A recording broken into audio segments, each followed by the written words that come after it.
Hello, you're listening to the Saluki Gamescast. My name is Justin Young. This is episode 61 for November 10th, 2023. Joining me as always are Alicia Utecht, Mario Sanders, and OJ Duncan. How's everyone doing? Yeah, I'm doing all right. Did you get any, fords? Any interesting fords? As we were just talking before the show, Justin cursed me last week because I'm doing another game event with friends. And Bubsy is on the list, Bubsy 2. So sometime over the next couple of weeks, I'm going to have to play Bubsy 2. I almost played it last night, but I did not. I can't wait to hear about your experience with that in our What Are You Playing? As I've watched a handful of friends play it, it appears if you can get through the first level, then you can at least accrue a number of lives. That, I was watching a friend play and he had 25 lives on the final boss. So I was like, okay, I feel like if I can get that, sort of abundance of lives before a hard game over, I might have a chance. Is that first level like an Egyptian level? So I think you can pick 5. It's one of 5, but the Egyptian, sort of stage is one of the 5. Okay, that's all I remember about Bubsy 2. That's one of the ones that most people seem to start with. And I remember thinking, this is a trash fire. From what it looks like is there are 5 different areas. So there's an Egypt area, there's a space area, there's a Renaissance area or a medieval area. And then, so there are 3 floors. And so there's an Egypt stage for each floor and so on. Mm. And that was what my friend said, that the Egypt stages were just the worst. Oh, well, we all await your report back on playing Bubsy 2. Yep. And I'll try not to put any more hexes on you. A Gex hex. Well, I'm already behind on Gex for the N64 games that I have not played yet. Oh. Gex will happen eventually. That one also has to happen. And I still stand by that first Gex is actually kind of enjoyable, and then it gets weird. How's everyone else doing? It's that time of the semester, which, hey, we made it pretty far into it before it was that time of the semester. But now I'm I just am dying. I don't think this weekend is the first weekend in over a month that I'm not either traveling or doing Kleinau shows or whatever the case may be. And I am so ready to just sit and finish my third prelim question and then just breathe. Just snuggle my cat and go to sleep and exist without any pressure. Well, we should probably know, for people listening who may be outside of the SIU community, that it's 1 week until Thanksgiving break. So, and I won't be having a break over Thanksgiving break because I'll be going to a conference next weekend. It is just this weekend that I have off. Well, enjoy that. And then you come back from Thanksgiving, and then it's just a mad dash to the end of the semester. So those final 3 weeks are a blur. We come back from Thanksgiving, and we have a Kleinau show that weekend, and then we have the Kleinau Spotlight Hour the week after, and then I have to race home because I have a big family thing on Saturday, December 9th. So this weekend is my only break until winter break is in going. I think you got to figure out sometime to see the Marvels. When am I going to see the Marvels? I mean, just for Goose. Is that out? It comes out this weekend, Oh, yeah. Okay. Well, there you go. You got this weekend free. Yeah, maybe I'll go Sunday. I think tomorrow I really need to sit down and write my third prelim question because my goal is to send it to committee Monday, maybe Tuesday, but preferably Monday. That way I can defend my prelim questions during finals week or the week before, and then write my prelims January, February. So it's a time. It's a time. But you know what? We're here. The sun is shining. Yeah, as opposed to yesterday. The sun actually came out today, so it actually does feel so much nicer. Yeah. And how are you doing, Justin? I feel like, that was the joke was everybody would ask you, but we haven't asked you in a while. How are you doing? I'm sort of the same way as Alicia. It's about that time of the semester, so I feel like I'm juggling 50 balls at the same time, and I know I am forgetting something. So, one of the things is I'm going to a conference in the spring, and I really need to book the hotel room and submit the travel request documents and all that. But like even that was kind of up in the air, and so then there's another conference I might apply to. So it's just like one of those things. Where you're just like, there's stuff I need to do, but I don't even know what it is that I need to do. If I were a more organized person and I kept list better, right? I would probably actually be less stressed, but that's never going to be me. Yeah. And so I do sometimes go, I need to get this done today. I'm going to add this to a list. And so that one or two things I will get done, but I don't have that next 6 months planned out. Yeah. Those people are probably super productive, but they're also probably evil deep inside. I was gonna say I used to be better at keeping lists, not better at being evil. But, I used to be better at doing that. But I used to be better at keeping lists, but it's my fault you're playing PUBG. I keep a lot of lists, but the problem is I don't keep one list. So I have my list in this place and my list in that place, and when I'm not in that place, then I don't know what I need to do. And you have to make a list of your lists. Yep. Yeah. It does contribute to being evil, can confirm, but... So I do have a rant, and my rant is about Warner Brothers, which we're going to talk about a little later as well anyway. But my rant about Warner Brothers that is non-game related is they were developing this movie called Coyote versus Acme. Which apparently they have filmed, is in the can and everything. John Cena plays the head of Acme Corporation. Excellent. And I believe it's Bill Hader is the lawyer for Wile E. Coyote. And he is suing Acme because their products have been backfiring on him for years and hurting him. And it was a live action animation hybrid, so very like Roger Rabbit. Yeah. And apparently they have filmed this movie. It's in the can. It's completely ready to go. And much like they did with the Batgirl film or Batwoman. It was Batgirl. Batgirl, okay. I get confused because there was the Batwoman TV show. Yeah. And I always get confused which was which. Anyways, they're just canning it. That's unfortunate. Why? So this movie's ready to go, and it's John Cena's the star. Especially, considering I don't imagine John Cena is cheap. Right. To pay for something that you are going to recoup nothing for. And Bill Hader as well. Yeah. Right. I think it was Bill Hader. It was one of those Saturday Night Live guys. But yeah, that's a big name attached to a Looney Tunes film, which seems like the sort of film that could recoup its cost. Sure. Yeah. Kids films tend to do fairly decently usually. Yeah.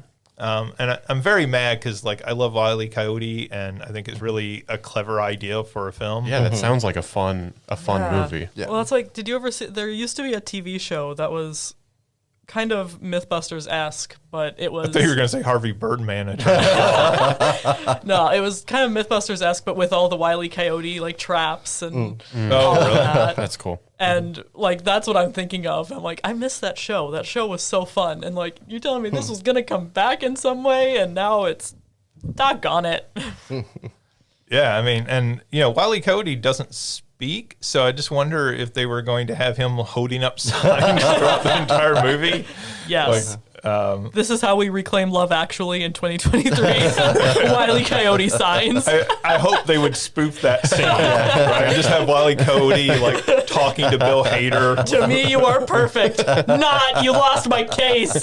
How do we know how long ago this happened? That this was filmed and all that sort of stuff? So the film was apparently completed last year sometime, and it's just been sitting on the shelf. The announcement that they were canning it came this week, but apparently this is something that they decided a month or two ago because they have already taken the write-off on their taxes or the write-down. I guess like it's like $100 million movie, and they had to take a write-down of 30 million or something. I may have those numbers slightly off. But then they can take like the 70 million as a tax loss or something. I guess I wonder, the reason I ask is, I don't think the LeBron James Space Jam did all that well. Right. And so I wonder if like there's hesitancy related to that, if they did those two around the same time. But I mean, it's also a very different movie. I mean, right. I wish studios would understand that in the same way, like, we talk about video game companies, like this game bombs. That doesn't mean that people don't want a game like that. They just didn't like that game, right? And like the problem with that Space Jam film was that it was completely soulless. Yeah. And I think at least, I grew up adoring the original Space Jam, even if it's, like a terrible movie by like movie critic standards. It's a fun kids movie. And, I think that when you're competing against something like that, where there's a lot of nostalgia, it's an additional hurdle to jump as well. But I agree that there was certainly something missing from the new one that made it forgettable or not nearly as fun. Yeah. Yeah, that film just did not connect with audiences. And I think the problem with that film started at the scripting stage, like, how they were even thinking of it. All right, enough movie talk. We should probably move on. Man versus Cartoon was the Wile E. Coyote Mythbusters. Oh, okay. Cool. I should check that out. It's very probably fun. on YouTube. Yeah, probably. All right. Well, let's talk about what we've been playing. Alicia, what have you been playing? I have not turned on my Switch in 2 weeks. I will be real. Even with your traveling, you didn't like take it and no, because all play the on the traveling I was doing, I was driving. So there's no reason. You can drive with your knees and play your Switch.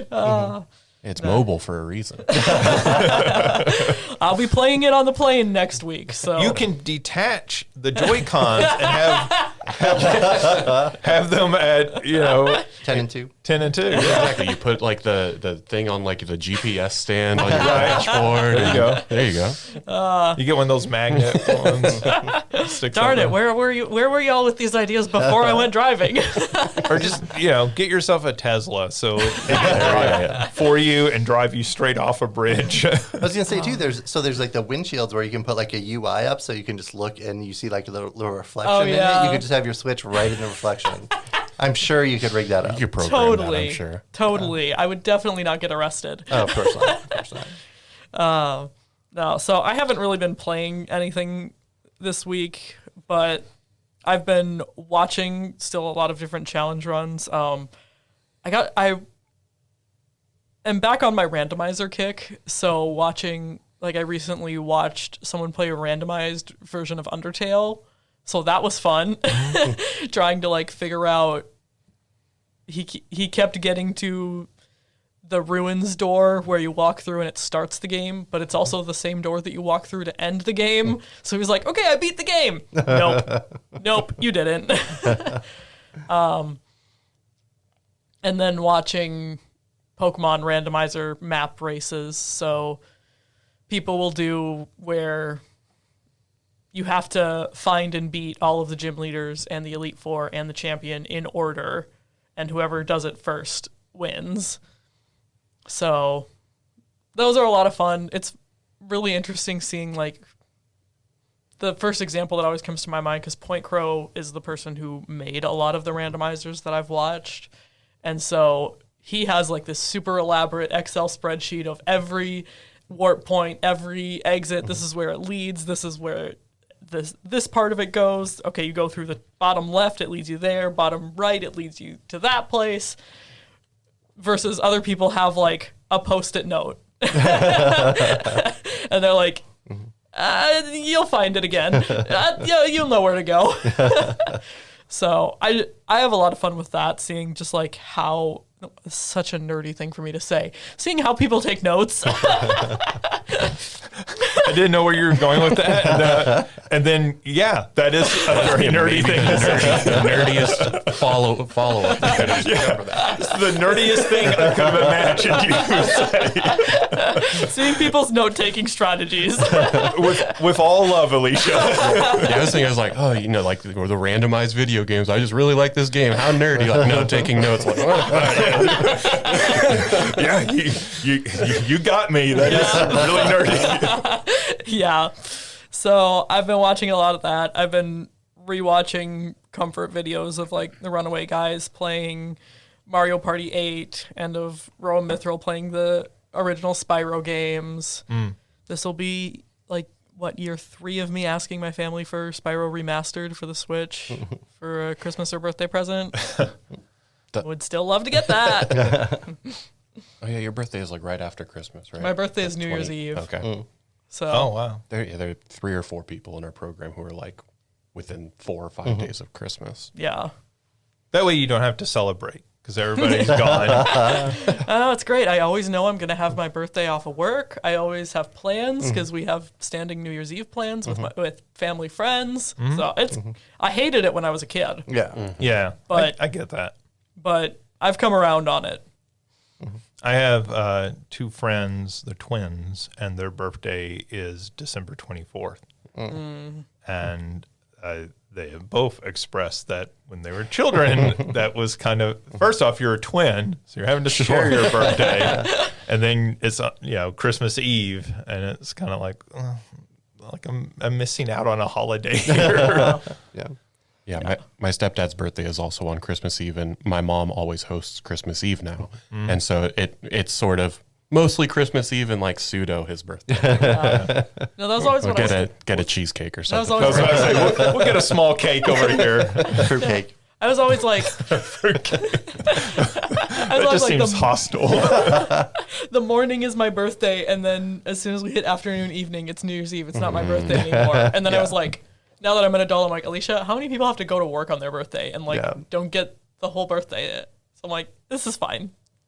Yeah. I think as an adult, that would be nicer versus like definitely when you're a kid, that being that close to Christmas, it sort of takes some of the fun and specialness out of it. Well, like I could never do a birthday party because it's New Year's Eve, but Yeah.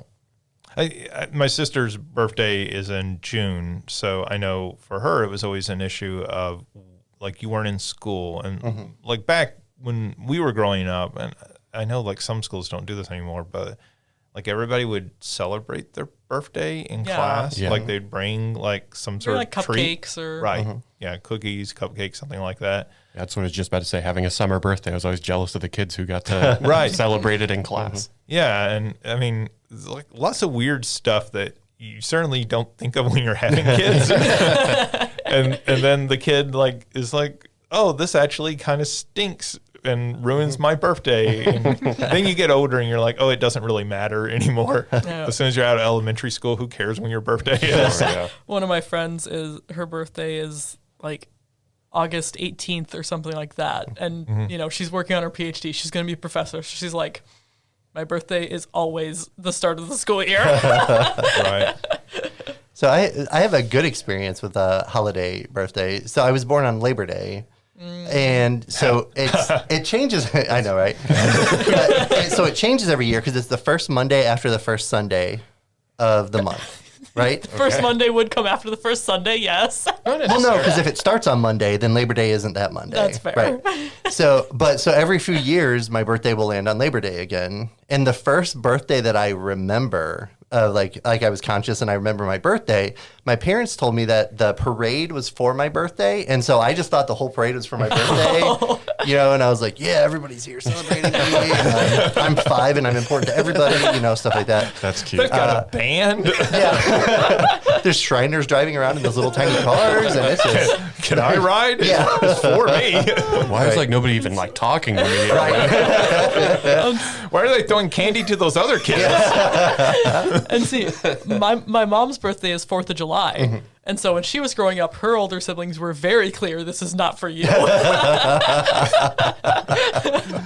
We're shooting off fireworks. But then when we were growing up, my mom would always, oh, everybody celebrates my birthday. And I came home from kindergarten one day and she said that and I was like, no, Mom, not everybody celebrates your birthday. And she's like, well, who doesn't? England, Mom. England doesn't celebrate your birthday. Canadians. But everybody does celebrate my birthday. And my dad, loyal husband that he is, went, China doesn't. I was about to say, Chinese stuff. I was about to say, if anything, they're celebrating that your birthday has ended. Yay! Alicia's birthday's over. Yeah, everybody's like kissing and drinking. What an amazing day. I like to think of it as people celebrating that they just had an amazing day. No, it's like, you've had It's a rough over. you've had a rough week. It's like Friday night. You're drinking yourself to pass out. Well, yeah, that's another thing. My 21st birthday. Okay, it's already your 21st birthday. It's already New Year's Eve. Like, you think people are going to be, getting drunk, going crazy. Right. Not my scene normally, but how did I spend my 21st birthday? Bailing water out of our basement to keep it from flooding. And going to bed at 10 p.m. because I was exhausted. So, this was just the most me 21st birthday I could ever think of. Yeah, it's funny. The other day in a class, something got brought up about birthdays, and one of the young women in class noted that how come guys don't care about their birthdays? And I said, well, what do you mean? She said, guys just never act like it's that big of a deal when it's their birthday. And I said, I've had multiple women tell me that their birthday is their favorite holiday. and they laughed, and then several of them nodded. It's like, that's a weird mix there. Yeah. It's, I think because we're socially conditioned to the idea of birthday is a treat day for you. So take the day off, rest. Right. And we're like, please let us rest. Please. Well, I mean, that's one of the nice things when you get older is you do get to celebrate your birthday however you want, right? Yeah. Like when you're a little kid, you want the birthday party, you want friends, you want presents, and then as you get older, you don't.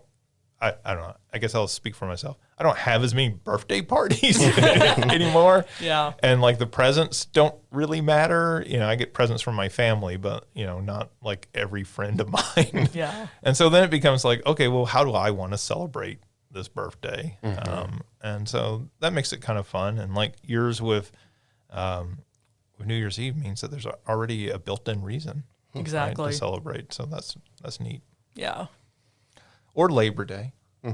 Well, everybody has a big sale. Yeah. To try to sell you stuff for True. your birthday. You get discounts for your birthday. I do. Everyone gets discounts for my birthday. That's true. Thank you, OJ. You're welcome. You get sacrificed so much. The next Labor Day sale, I buy something, I'll be sure to. Thank you. Thank you. Only if it's on the second, though. If it's not, then it's someone else. But close enough. I mean, I feel like Domino's sends me a $5 off coupon on my birthday, but not every store your birthday. That's the nicest gift I received on my birthday was from Domino's. It's not even a free pizza. It's just $5 off. There's places I bought stuff from 10 years ago, and they're still sending me stuff on my birthday. And it's a gift I bought for somebody else. Yeah. So But they're like, oh, give us your birthday for your rewards account. right. Yeah. And so they're still sending me a gift every year on my birthday. They're it's getting close to somebody's birthday. And I'm okay, thanks, Bed Bath & Beyond. Well, that's the other nice thing with having a December 31st is, a lot of places will send use this coupon sometime in your birthday month. Right. And so when I'm Christmas shopping at box lunch or something like that, I'm hey, I have these coupons for my birthday to buy Christmas presents. Yeah, that's nice. All right. I don't know how we got off on our Movies to birthday discussion. birthdays. Happy birthday, Alicia. It wasn't as bad as Cannibals, so Yeah, you brought it up this time. little slight improvement. You know, we can still tie it back. Peach birthday cake, Mario Party. There we go. All right. All this to say, I've been way too busy to play video games this week. That's what we were talking about. Alicia did start that conversation. See? All right. Mario, what have you been playing? Yeah, so as I said, I've started this new friends event, or a friends new event. And so playing a bunch of stuff for that. I think the two that have stuck out the most, last night I played Super Mario Bros. 3, which I'm sure I played some as a kid, but this was same thing with Super Mario World. I would consider this to be like the first time I really played it. Mm-hmm. And my review for it is basically the same as Super Mario World. I can understand why it's considered to be one of the best games of all time. It's just not for me. 2D Marios and platformers, I just don't think I'm patient enough for them, which is weird because like Celeste is maybe my favorite game of all time, but yeah, I don't know. Yeah, Celeste is a much more challenging game than those for the most part.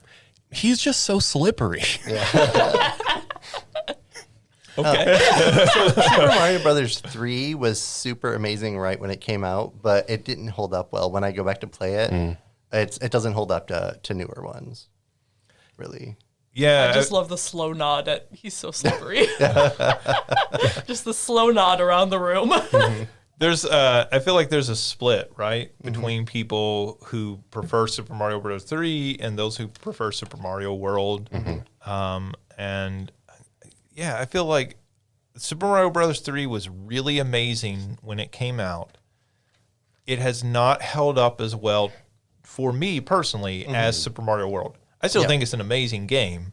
But Super Mario World has just, when I go back to it, it just feels better, more cohesive, I guess. Whereas some of the elements of Super Mario 3 are kind of weird when you go back to them. And you're like, this kind of plays weird. And I will say I was also playing the All-Stars version on the Super Nintendo, which I think, I don't know what else it adds aside from like quality of life and saving and stuff like that. But yeah. I don't think that's too different. Is Super Mario Brothers 1 that the All-Star version, the physics are off pretty significantly. Yeah, I like, this might be blasphemy for a lot of people. I think my favorite 2D Mario game might honestly be Super Mario Bros. 2, which is not a Mario game. It is. I mean, like, yes, it was Doki Doki Panic, but it was the Mario team who made that. I think it's just because there's so many weird characters that came from it that it's very fun. I feel like Super Mario Brothers 2 is vastly underrated now in hindsight. Yeah. And I think for that reason, a lot of people dismiss it and are like, well, it's not a real Mario game. And it's like, well, it was. Like, none of us knew any better at the time. Right. Like, even when they put out Super Mario All-Stars, Super Mario All-Stars does not address that fact that it was Doki Doki Panic. Like, there's nothing in that game that's like, hey, this is the original Japanese version of Super Mario Brothers 2. And I will say, and you know, I think the reason might just be because I have the most nostalgia for Super Mario Bros. 2. That's one I actually grew up playing that one. Right. I think I had a Game Boy version of it, or a Game Boy Advance version of it, or something like that. Whereas I didn't have experience with World. I didn't really have much with 3. So it's like, SMB 2 and Super Mario Land on the Game Boy are like the two that I would say I am most nostalgic for. So. You like the really weird Mario. Super Mario Land's a really weird game.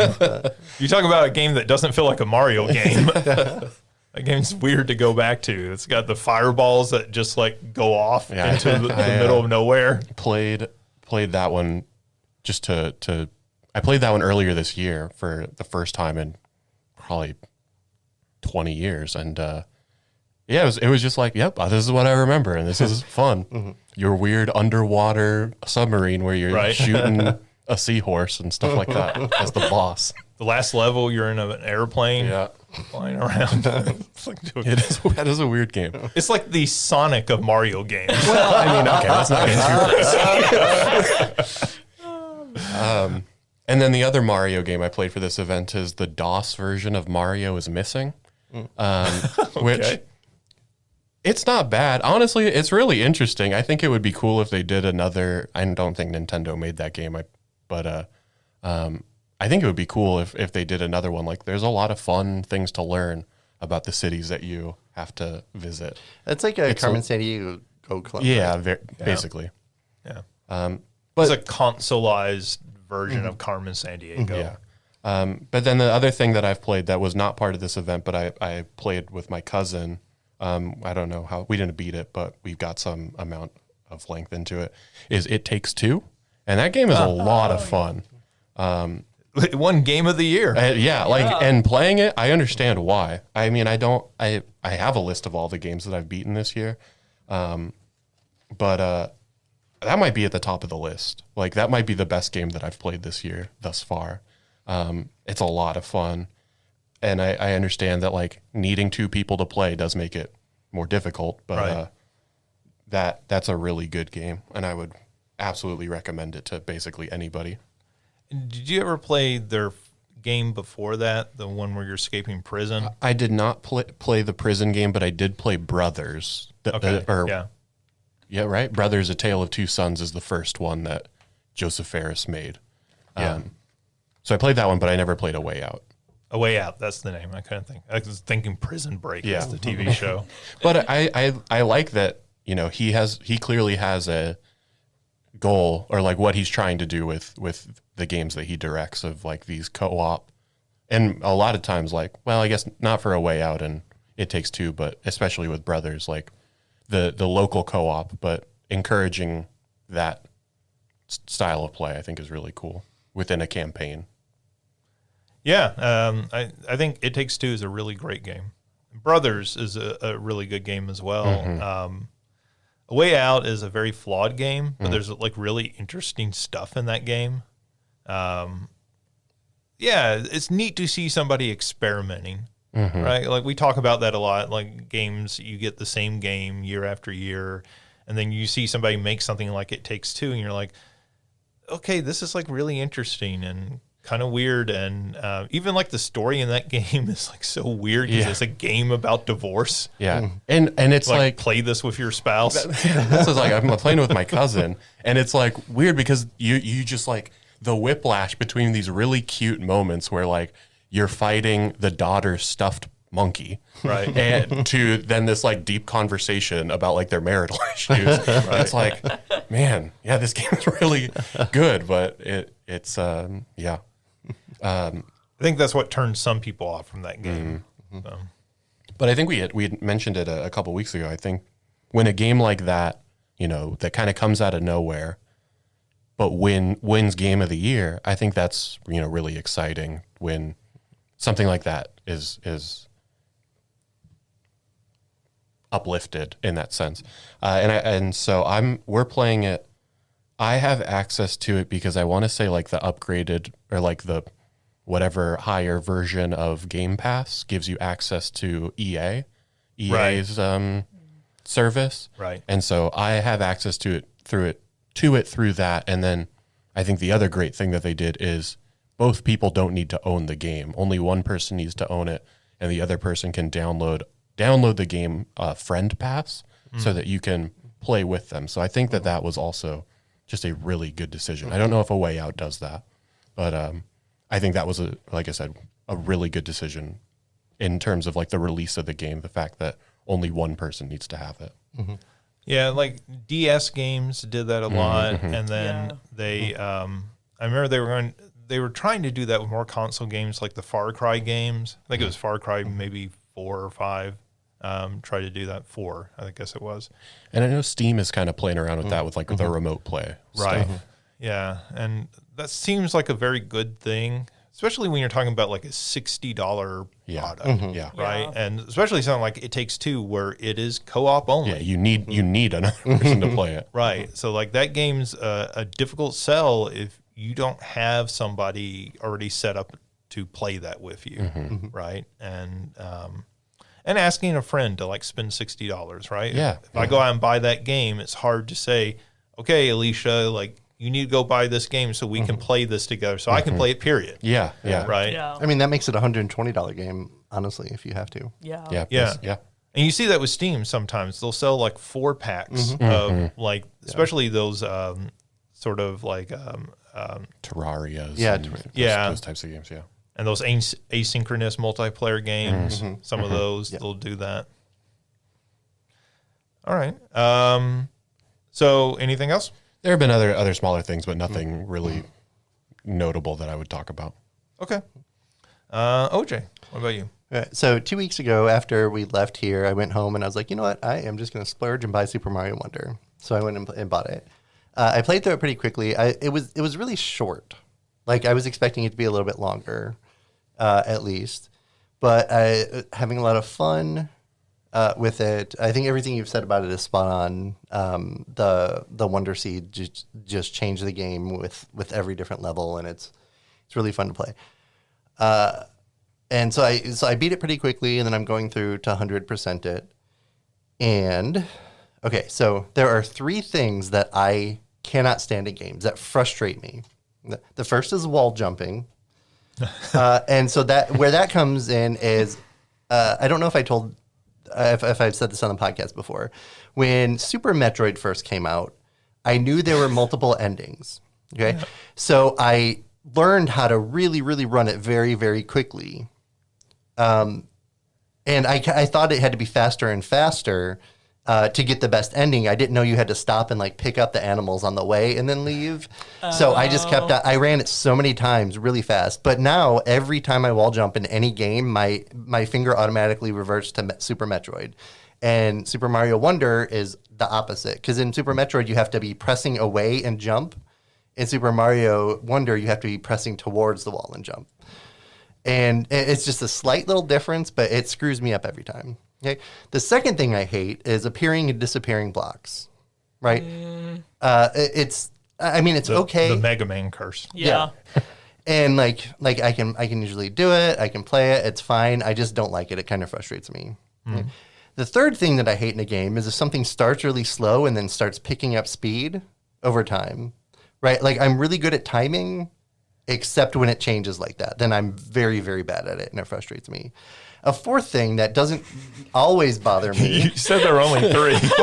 Yeah, this doesn't always bother me, but Okay, I'm just teasing. But the screen moving automatically. A lot of times I'm fine with that, and it's fine with me. But in some cases, it's bad. And so there is a level in Super Mario Wonder where it starts off slow and starts building up. The blocks are appearing and disappearing. It's based on wall jumping. That's what the skill that it's testing. And then the screen moves automatically as well. And I cannot do it. I've spent like at least 10 hours trying to do this and just getting so frustrated. And I can't finish the level. Like I can't 100% the game because I cannot finish it. Every frustration and bad skill that I have plays out in that level. And it's like it's mentioned as like one of the harder levels. And people I've watched doing it, even people who are really good at the game, have trouble finishing it.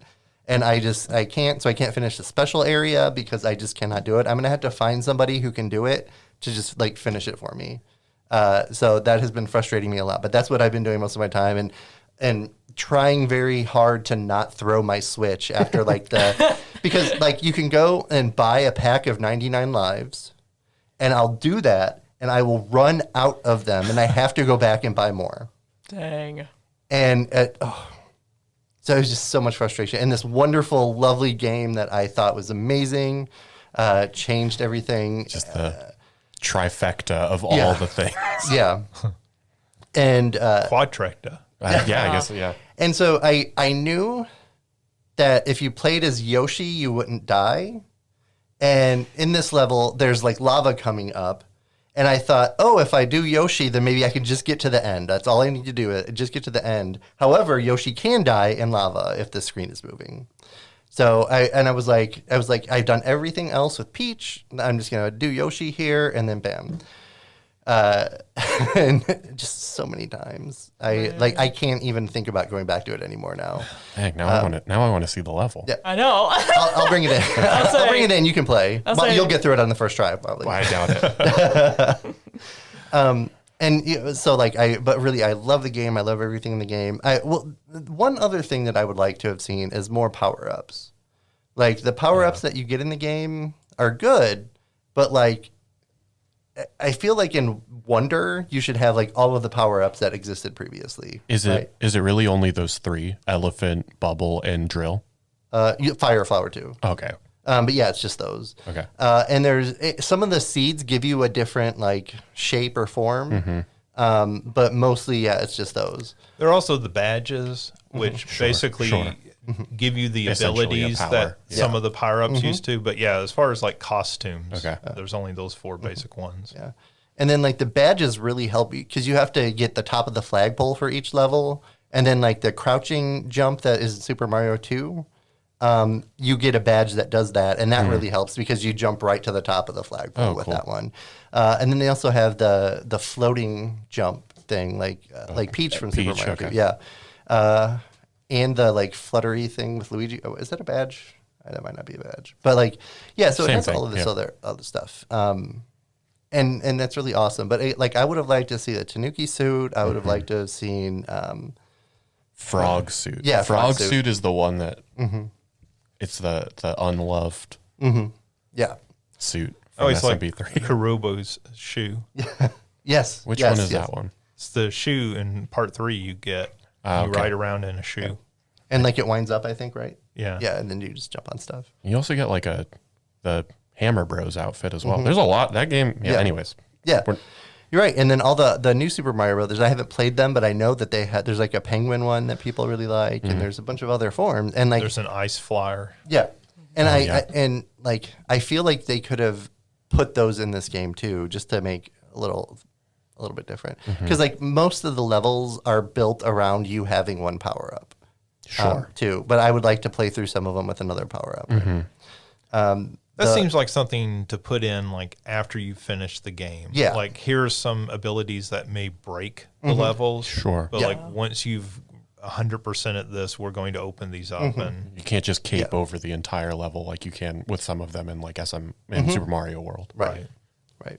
well, with the bubble power, you kind of can can. you? Yeah. Okay, never Yeah. some cases. Bubble is kind of overpowered. So You did mention that in Yeah. a few weeks ago that you had heard that.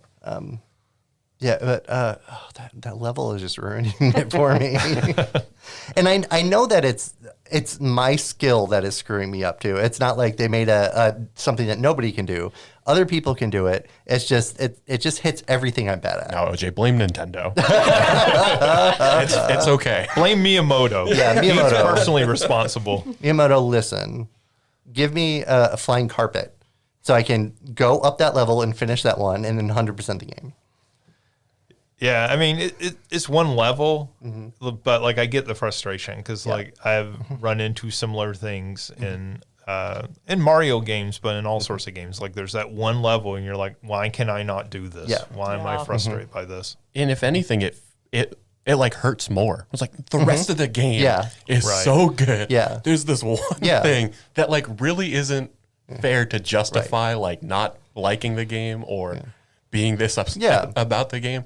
But I feel like it sticks out even more when it's just like that one thing. Yeah, and some things were kind of challenging, but I could figure them out by myself. I could do work through it. There were only a few times where I had to look something up because I couldn't find it. Just exploring the levels and stuff, and there's no timer on the levels too, which is just amazing. And I think that's something they should have done with all the Mario. But I hate timers in the levels. But usually, things. well, No, that's the fifth thing. yeah, that's a fifth thing. It depends. Well, my list of pet peeves in games is pretty high, but We got to get it to 10 so we can have 10 things I hate about you, Super Mario Wonder. yeah. Well, but there is no timer. They took that out. So they finally took it out. But then I'm watching people do it, and they just make it look so easy. I've tried so many different badges with this. I've tried everything. I didn't realize that they had taken out the timer. That's exciting, I think, especially for a game like this. You know, Justin, you've talked about it a lot. It seems like that would give you the time to like really explore the weirdness of well, on some levels. on some levels. Oh, okay. Like, I mean, what he's talking about, there is a timer Yeah. because the Sure, lava's the lava. rising. Yeah, that's But yeah, and then like it has a levels, and I think this might be in the other new Super Mario Brothers ones. But they have something in the pause screen once you beat it that shows all of the levels, and it tells you because there's 3 purple coins in each level that you have to get. hit the flagpole, and then like 2 to 3 wonder seeds for most of them. And then there's a stamp that tells you if you've gotten 100% in that level.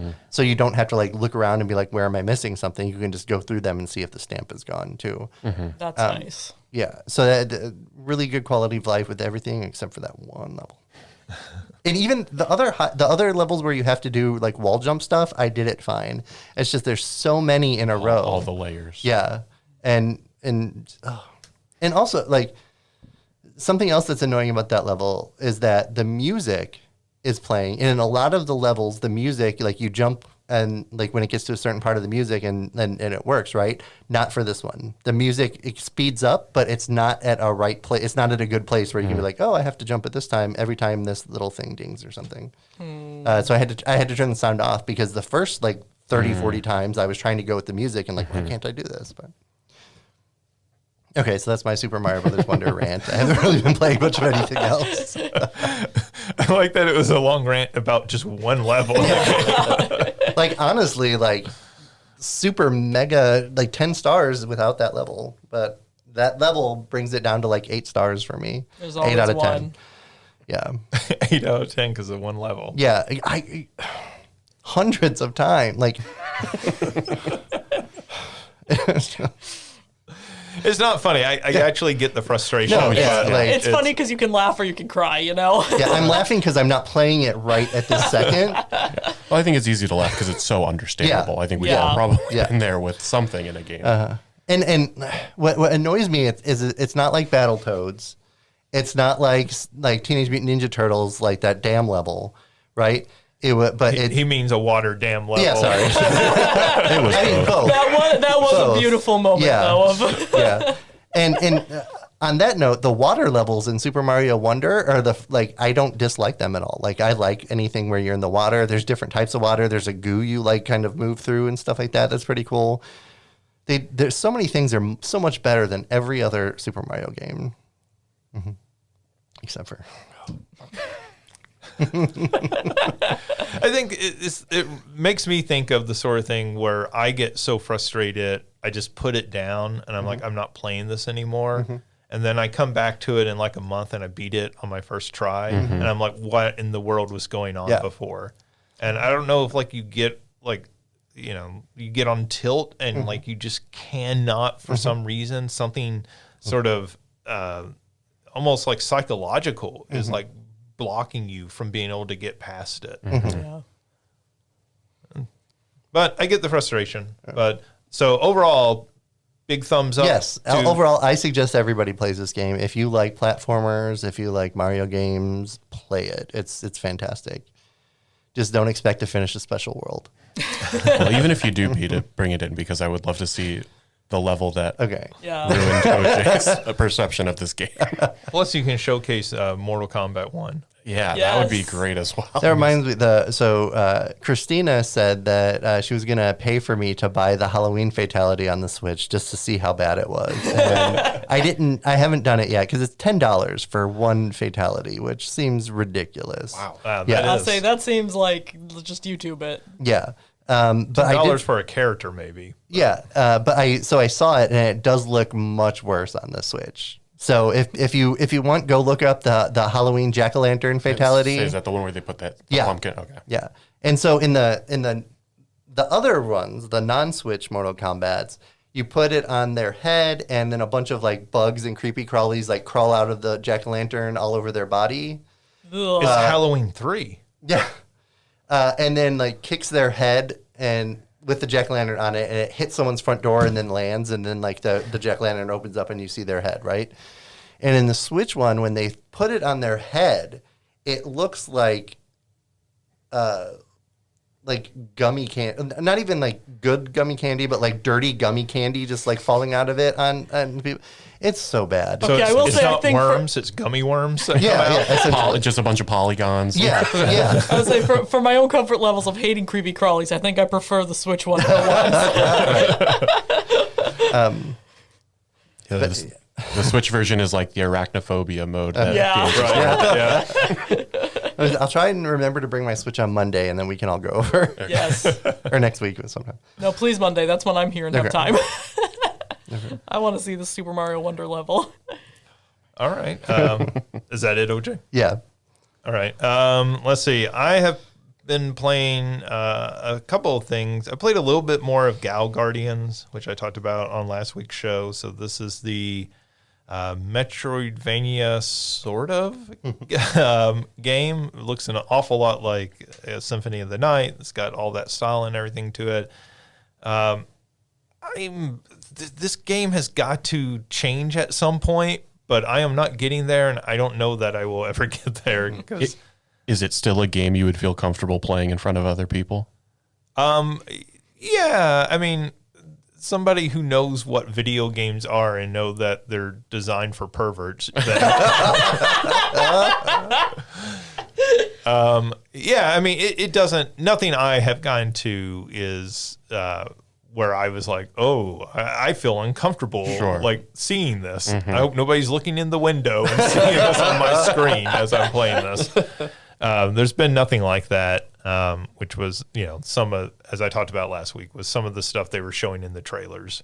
So I think they have removed all that or changed it, put some clothes over them.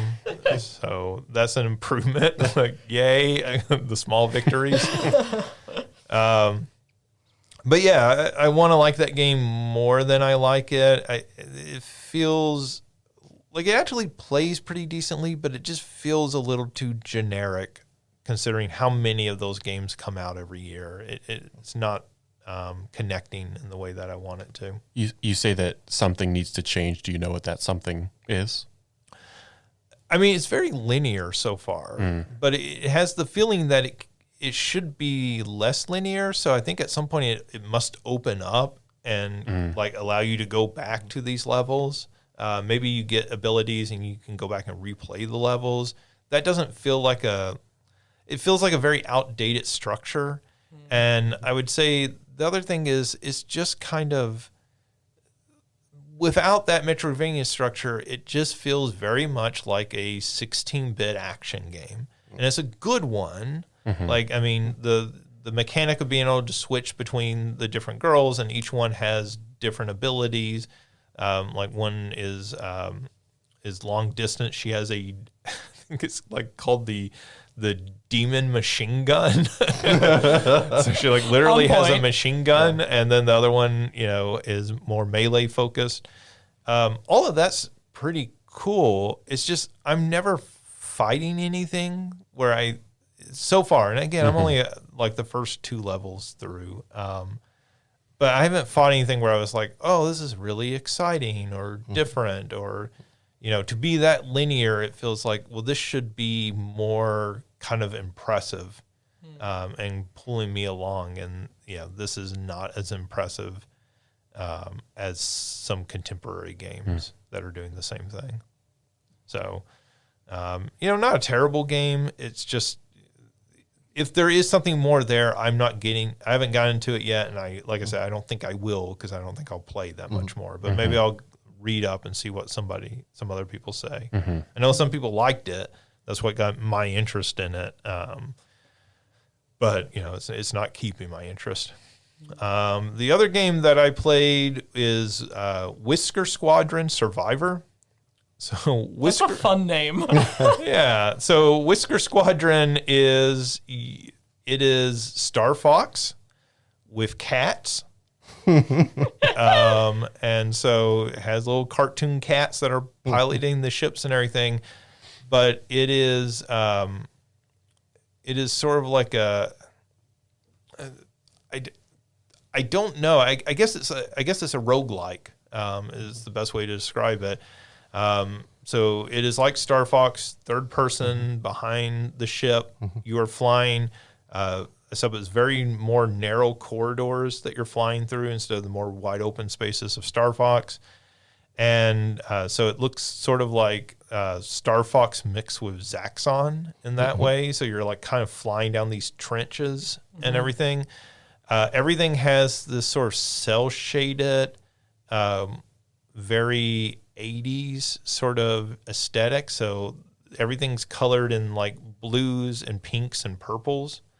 So it has this like really kind of cool look to it. And as you are going through the levels, you are collecting, as you blow up the enemies, you collect these little shards, and you use those after you get so many, you can choose among like 3 upgrades. So it's that sort of game, right? Like in a roguelike.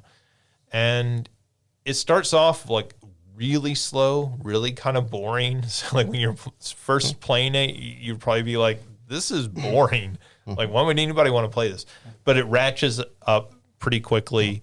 And so not only are you having to shoot all these enemies, and there are some enemies that you can't, I don't know if you can kill them, but you can't kill them very easily.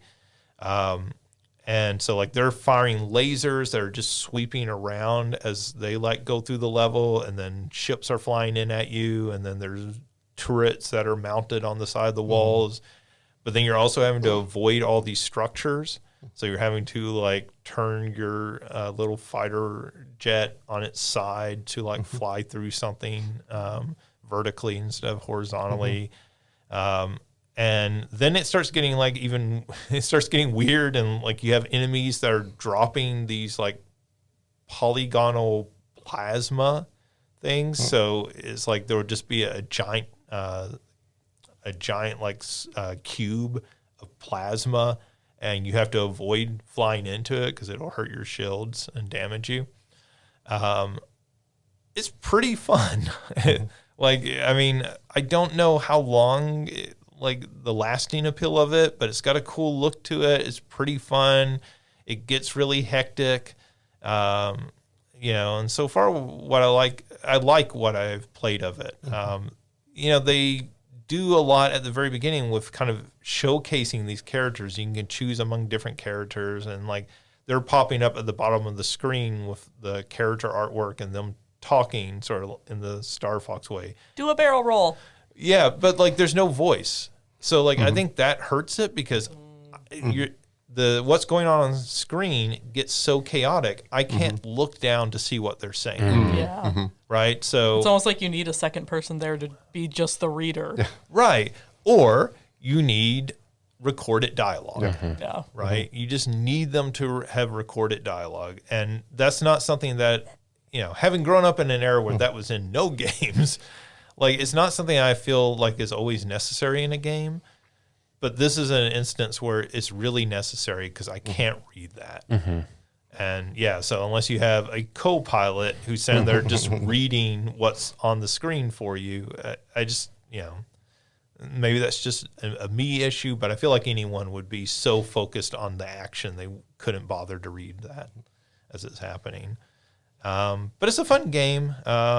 It's on Steam, and it is, I want to say it was around like $15, but I got it as part of a 2-pack with another game, so I got it at a discount. Nice. But it's a fun little game, right? Like, I'll play more. I haven't played a ton of it yet, but I like what I've played so far. I like it better than Gal Guardians. Okay. I'll say that. Okay. All right, let's move on to news. So the big news this week, I feel like, is we are getting a live-action Zelda movie. So Nintendo announced they are teaming up with Sony, which is really kind of funny anytime Nintendo teams up with Sony in the video game industry. Yeah. I was going to say Sony's going to come out of this with a upgraded Zelda game. Right. Yeah. Or they're going to start they already have their own movie production company. That's why they're teaming here. But if you know that history, the reason we have a PlayStation is because Nintendo and Sony tried to team up in the 16-bit era, and that turned out disastrous. And so Sony, out of spite in part, created the PlayStation. So they are teaming up to make a live-action Zelda film. They specifically noted it is live action, it's not animated, which is, everyone, I think, kind of assumed it would be an animated film like the Mario film. Miyamoto is going to produce, so he is going to have a say in this film. He was also a producer on the Mario movie. I feel like that's a positive, at least, to have him participate. Yeah. I feel like after the original Mario movie, there will always be a Nintendo producer on board to say no to everything you're doing. So I saw a meme that was, and this was like a year or two ago, and it was AI art for a live action Zelda movie, and it had Tom Holland as Link, which I think would be a fantastic pick, honestly. I think I remember this. Yeah, and it had what's her last name? Hermione Granger. Emma Watson. Emma Watson as Zelda. I can't remember who the other people were, but I think those were two solid choices, honestly. Yeah. Wes Ball is going to direct this. He is, as far as I can tell, the most notable thing he's done are the Maze Runner films, which Those were movies. Yeah, I wasn't super impressed by those. Those, the first one was good, and then the second one, I hated the second book so much that I quit reading the series, and then the second movie was better, but not great. Better than the awful book. Okay. And then Dylan O'Brien got hurt, and so the third one took forever, and by that point I didn't care anymore. But yeah, I only watched the first film. I wasn't super impressed with it. It was fine. Yeah. It wasn't a waste of money like how the second book was. But I kind of wish this wasn't live action. I don't know why. That has me really hesitant to of what this will end up being. And maybe it's just because we don't have a ton of live action adaptations of games that are like good. Yeah, I mean, just to be honest. I also just feel like, I know we have obviously The Last of Us now, which I, have little experience with the game, and I've watched a couple of episodes of the show, and people spoke very highly of that one. And so, I know people, but like, this is also a very different setting as well. And I think the thing is it's like, I don't know how I feel about the live action. I think I would prefer if it was animated. No, I'm kind of with you, because I think typically what I've seen is like when studios go live action, it's because they wanted to be like grittier in some way. And I think that works for Last of Us.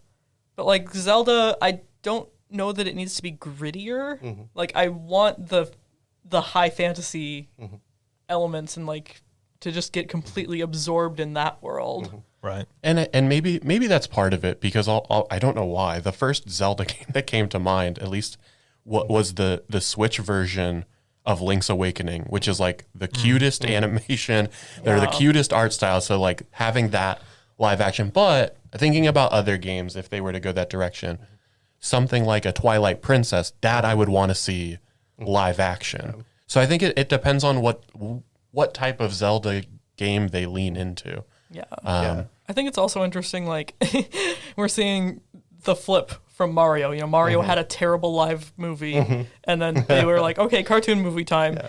Zelda cartoon gave us, well, excuse me, princess, and shut Link up for the rest of his existence. And so now they're like, hey, live action Zelda film. Yeah, to say nothing of the CDI animated Zelda. Yeah. See, I'm actually not too mad if it's live action, if it's more like Tears of the Kingdom type stuff. But I think some of the older games would be much better with animation. But like Tears of the Kingdom, it's gritty in itself, and it's like super petty. So if they're going to be something like that, I want to see live action. And maybe that's what it is. Yeah. Is I have not played Tears of the Kingdom. And so my thinking is a lot like Ocarina and Link's Awakening, and just like I just don't know how well that would translate to a live action film. Because I think the last thing I want is for this to be like, I don't mind if it's like very kid friendly. I don't want it to be corny. Yeah. Right. And maybe that's just, a personal sort of affinity for the franchise, but obviously a lot of people have that. I think part of the problem is for every Lord of the Rings we get 10 completely sort of trash fantasy films. Yeah. Right? Like for every Willow we get, there's like 10 trash fantasy films. Willow, the original film of the Disney series. That would be an example of one of the trash. For every Willow, we get Willow. Right. And the Willow video game was a solid video game. Yeah, that's true. It is. Yeah. Both the NES and the arcade one. The arcade game's actually pretty interesting too. Oh, I didn't play the arcade one, only the NES. But like, I think the problem is like, what is the tone? I think you're completely right. Like, what is the tone? Are you trying to make Nintendo's version of Game of Thrones with this? Like, are you trying to go like this sort of dark, gritty fantasy? Because I don't think that works for Zelda at all. No matter which of the games you adapt, I don't think that really works. So I imagine they're going a more family-friendly approach, but then it becomes, okay, well, what is the tone of this? And for me, the tone needs to be the 80s dark fantasy. So it needs to be something like a Labyrinth or Dark Crystal or Never-Ending Story. It needs to have that sort of like fantasy world that's just like every new thing you see is a wonder. So like in that, like you can include the weird stuff from some of the older Zelda games and everything, right? Like Ocarina of Time would work very well with that tone. Yeah, I feel like. Yeah, I think that tone has gravitas without gritty in my head. Yeah, I mean, it was for kids, right? Like those are the films I grew up on. Sure. Yeah, and I think that's the other question. Is this going to be an adaptation of an existing game or story, or is this going to be its own unique sort of new link in the Historia? Introducing a fourth timeline. I was going to say, which timeline is it in? Yeah. I imagine it'll probably like pull different elements from different games. I doubt this is a straight adaptation of any single game. If it were, it would be Ocarina of Time, but I don't think they'll go that route because you don't want to have a young Link and an old Link. But you might get some of the elements of that game, because that game is so beloved and everything. I could see them doing that. I don't think you'll get Link's Awakening because that's too weird. No, that's not what I expected. It's just that was the maybe because I was looking at it because it was on a number of the sales that we've talked about recently. But I think if you were to do it, an easier one than Ocarina would be A Link to the Past. There's like enough of a story there, right? But like there's enough to play with it. So even if that is more just the world we're sort of working with, but you're doing unique things. I feel like, that's that's what I would think for an adaptation. Or I could see them doing, if they were adapting directly, taking a lot more from like OJ said, Breath of the Wild, Tears of the Kingdom, because those are the ones that are on the Switch and everybody's played in the last 5 years. Right. But I know I looked at this and my first thought was, I remember reading a manga version of Four Swords, and I was like, I want that art style. I was like, that's not gonna happen. I think probably what you do is you do a straightforward of a classic Zelda story. You have him defeat Ganon at the end, but right as he defeats Ganon opens a portal and it sucks Link through. And he wakes up in the dark world and he like sets up and there's a giant pyramid and that's the end of the film, setting up the sequel. And I could see something like that. That's great fan I'd be service. down for that. And leads into a Link to the Past for the second film. I think my other thing with live action, and this is of course the case with animation as well, casting is going to be, the biggest part of it. I mean, I know you said you would love Tom Holland, OJ, Chris but I would Pratt. hate for Tom Holland. Yeah, I really like Chris Pratt as Link. God. Hey, I'm Link. What's everybody doing? Hey, excuse me, princess. That is all I hope for, is at least one excuse me, princess. That's all I need. There was an actress named Hunter something. I don't know what her last name.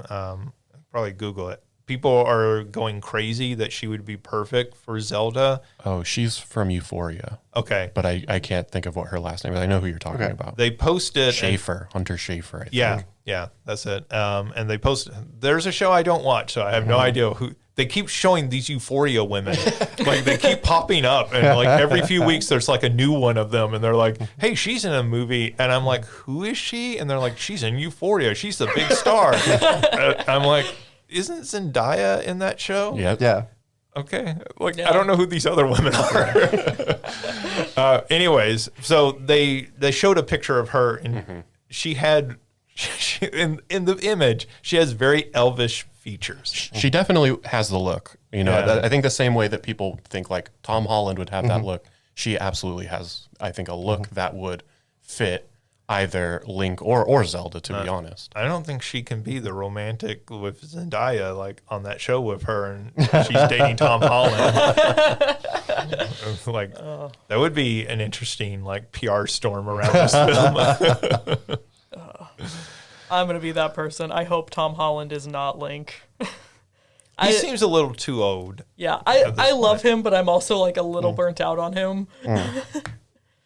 Yeah, it's interesting how we get burned out on actors, Yeah. and they've done nothing wrong. Right? Yeah. Like I know, Tom Holland Seems like a lovely person. Seems like a lovely otherwise. person. If I ever got the chance to meet him, I'd absolutely jump on it. But I'm like, man, I don't want to. I don't want to see another Tom Holland movie right now. I don't want to see another Timothy Chalamet movie right now. I don't want to. I'm just like, give me a break. Timothy Chalamet, pretty good Link.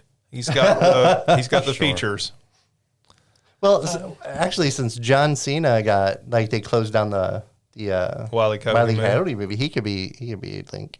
John Cena as Link. They'd have to There do we go. a little bit of CGI maybe, but There we go. That's the casting.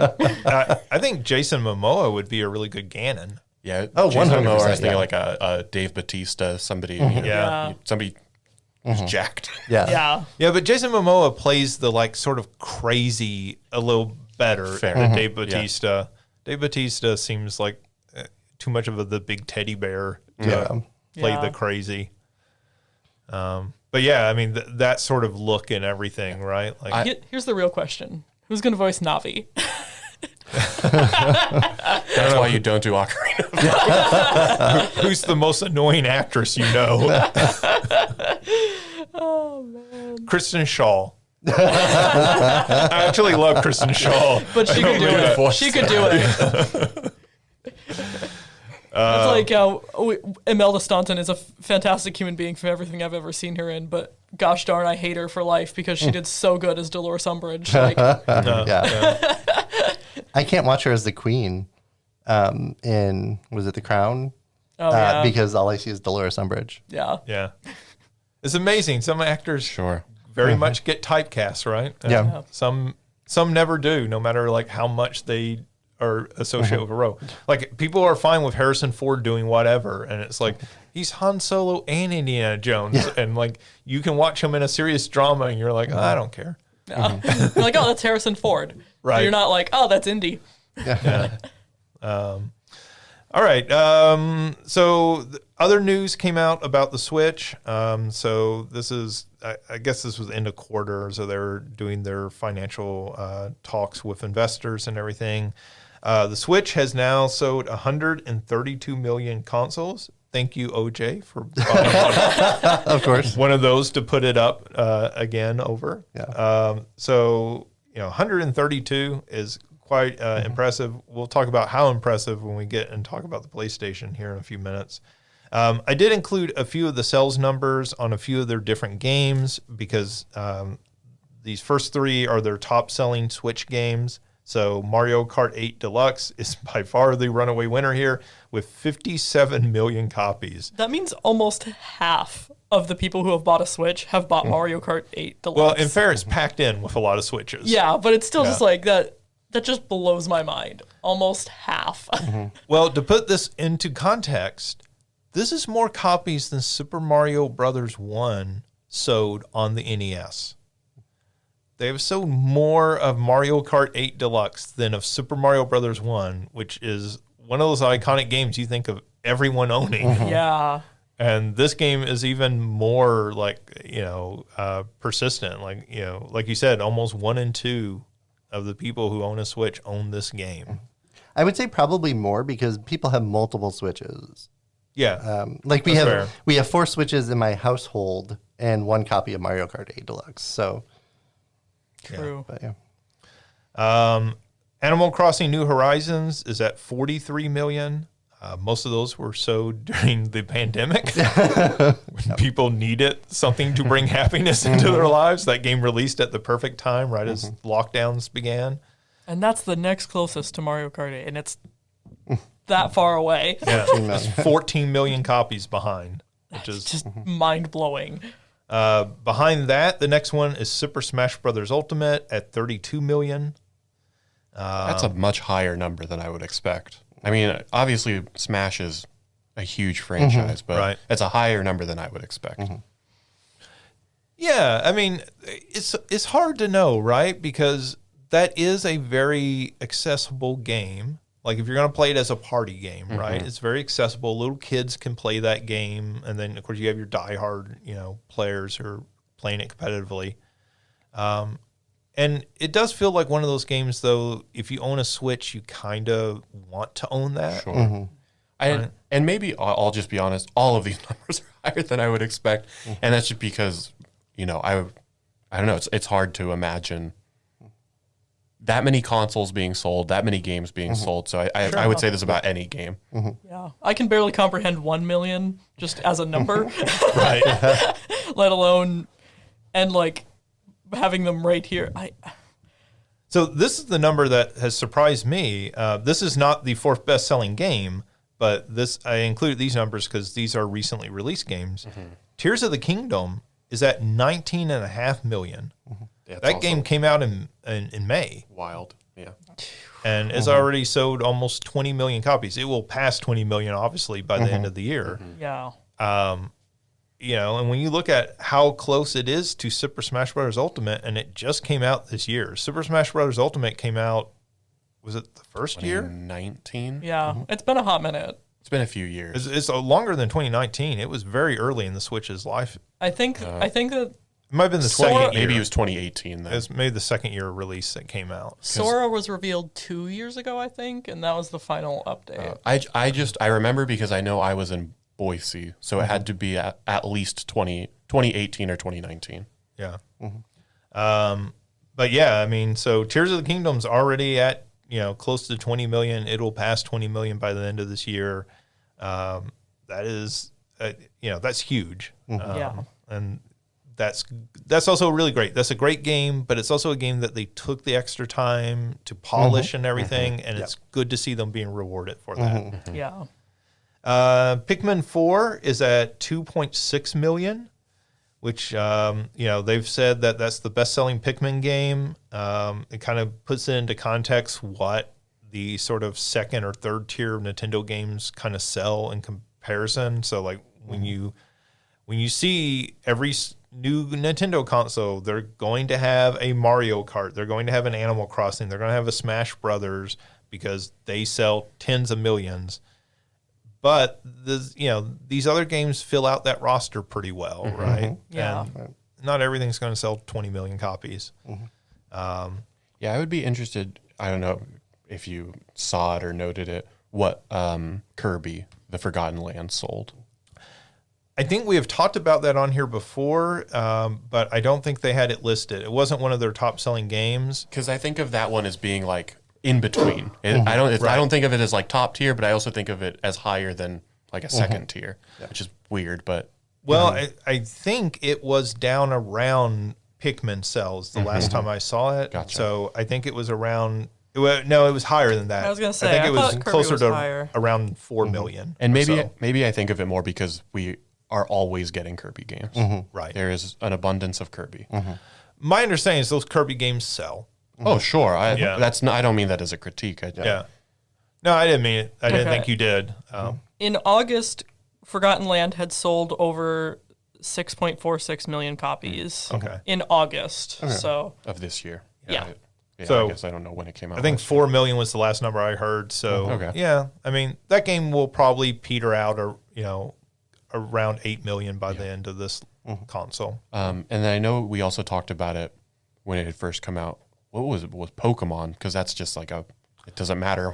Pokemon games are going to sell. They'll sell Yeah. like 20 million Yeah. consistently. I think I forget which one. That was on here. So if you'll give me a second, I will check that. But I think the best-selling Pokemon game for this generation is at somewhere in the 30s. I imagine it's probably got to be either Sword or Shield. I don't know if what's it I called don't know, would be 'cause Sword and have reached that. That's true. So but I think Scarlet and Violet, so they combine these, Yeah. Sure. are at 23 million. Sword and come on, phone.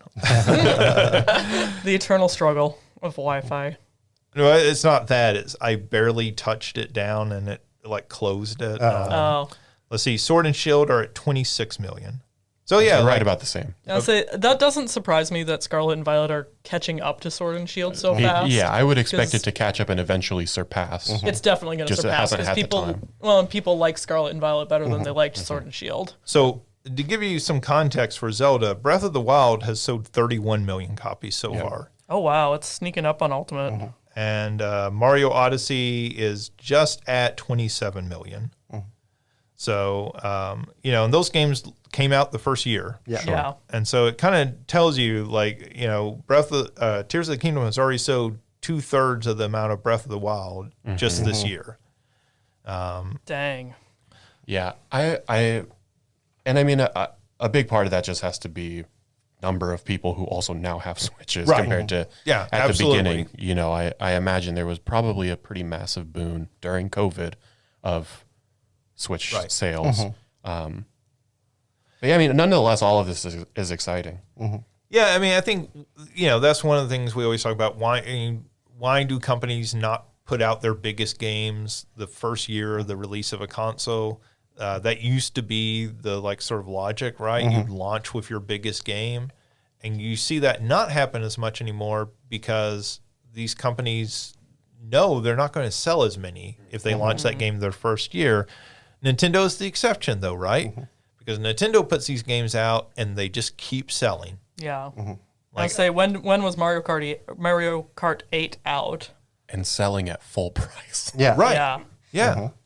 So much so that we, you mentioned earlier, we were talking about hey, this game's on sale for $40. That's a great price. I think when we were talking about it, it's just I look at Link's Awakening, it's this game is still $60. Right. I played the original. I think I probably still have my Game Boy cartridge of it, but it's just I don't know if I want to spend $60, but it's never going to not be $60. Yeah. The only reason I have Ultimate is because I found it on Facebook Marketplace. I will say that game digitally goes on sale for $40. Sure. So around Black Friday, it will probably be on sale for $40. And also the physical version that will probably go on sale then. But yeah, that's the discount on Yeah. a Nintendo game. Yeah. You can get it maybe for $40 or maybe used, but even used, right? Those games hold their value so well that if people aren't desperate for cash, they're not selling them for less than $30 usually. Yeah. Yeah. Especially if you're going to a place like a GameStop or I don't think the pawn shop in town, they usually have pretty solid deals on games, but yeah. I think that's also it that's so incredible is just the fact that the majority of these are, years and years and years after their release still being bought at full price. Yeah. Yeah. And that's why Nintendo is so successful. These games continue to sell. They can, like you said, continue to sell at full price. That's something that Microsoft and Sony cannot emulate.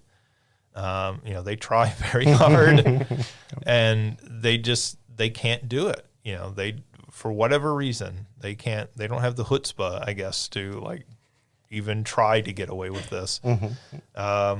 The last one, obviously, OJ talked about playing this week. Super Mario Wonder has sold 4.3 million copies. That makes it the fastest selling Mario game ever.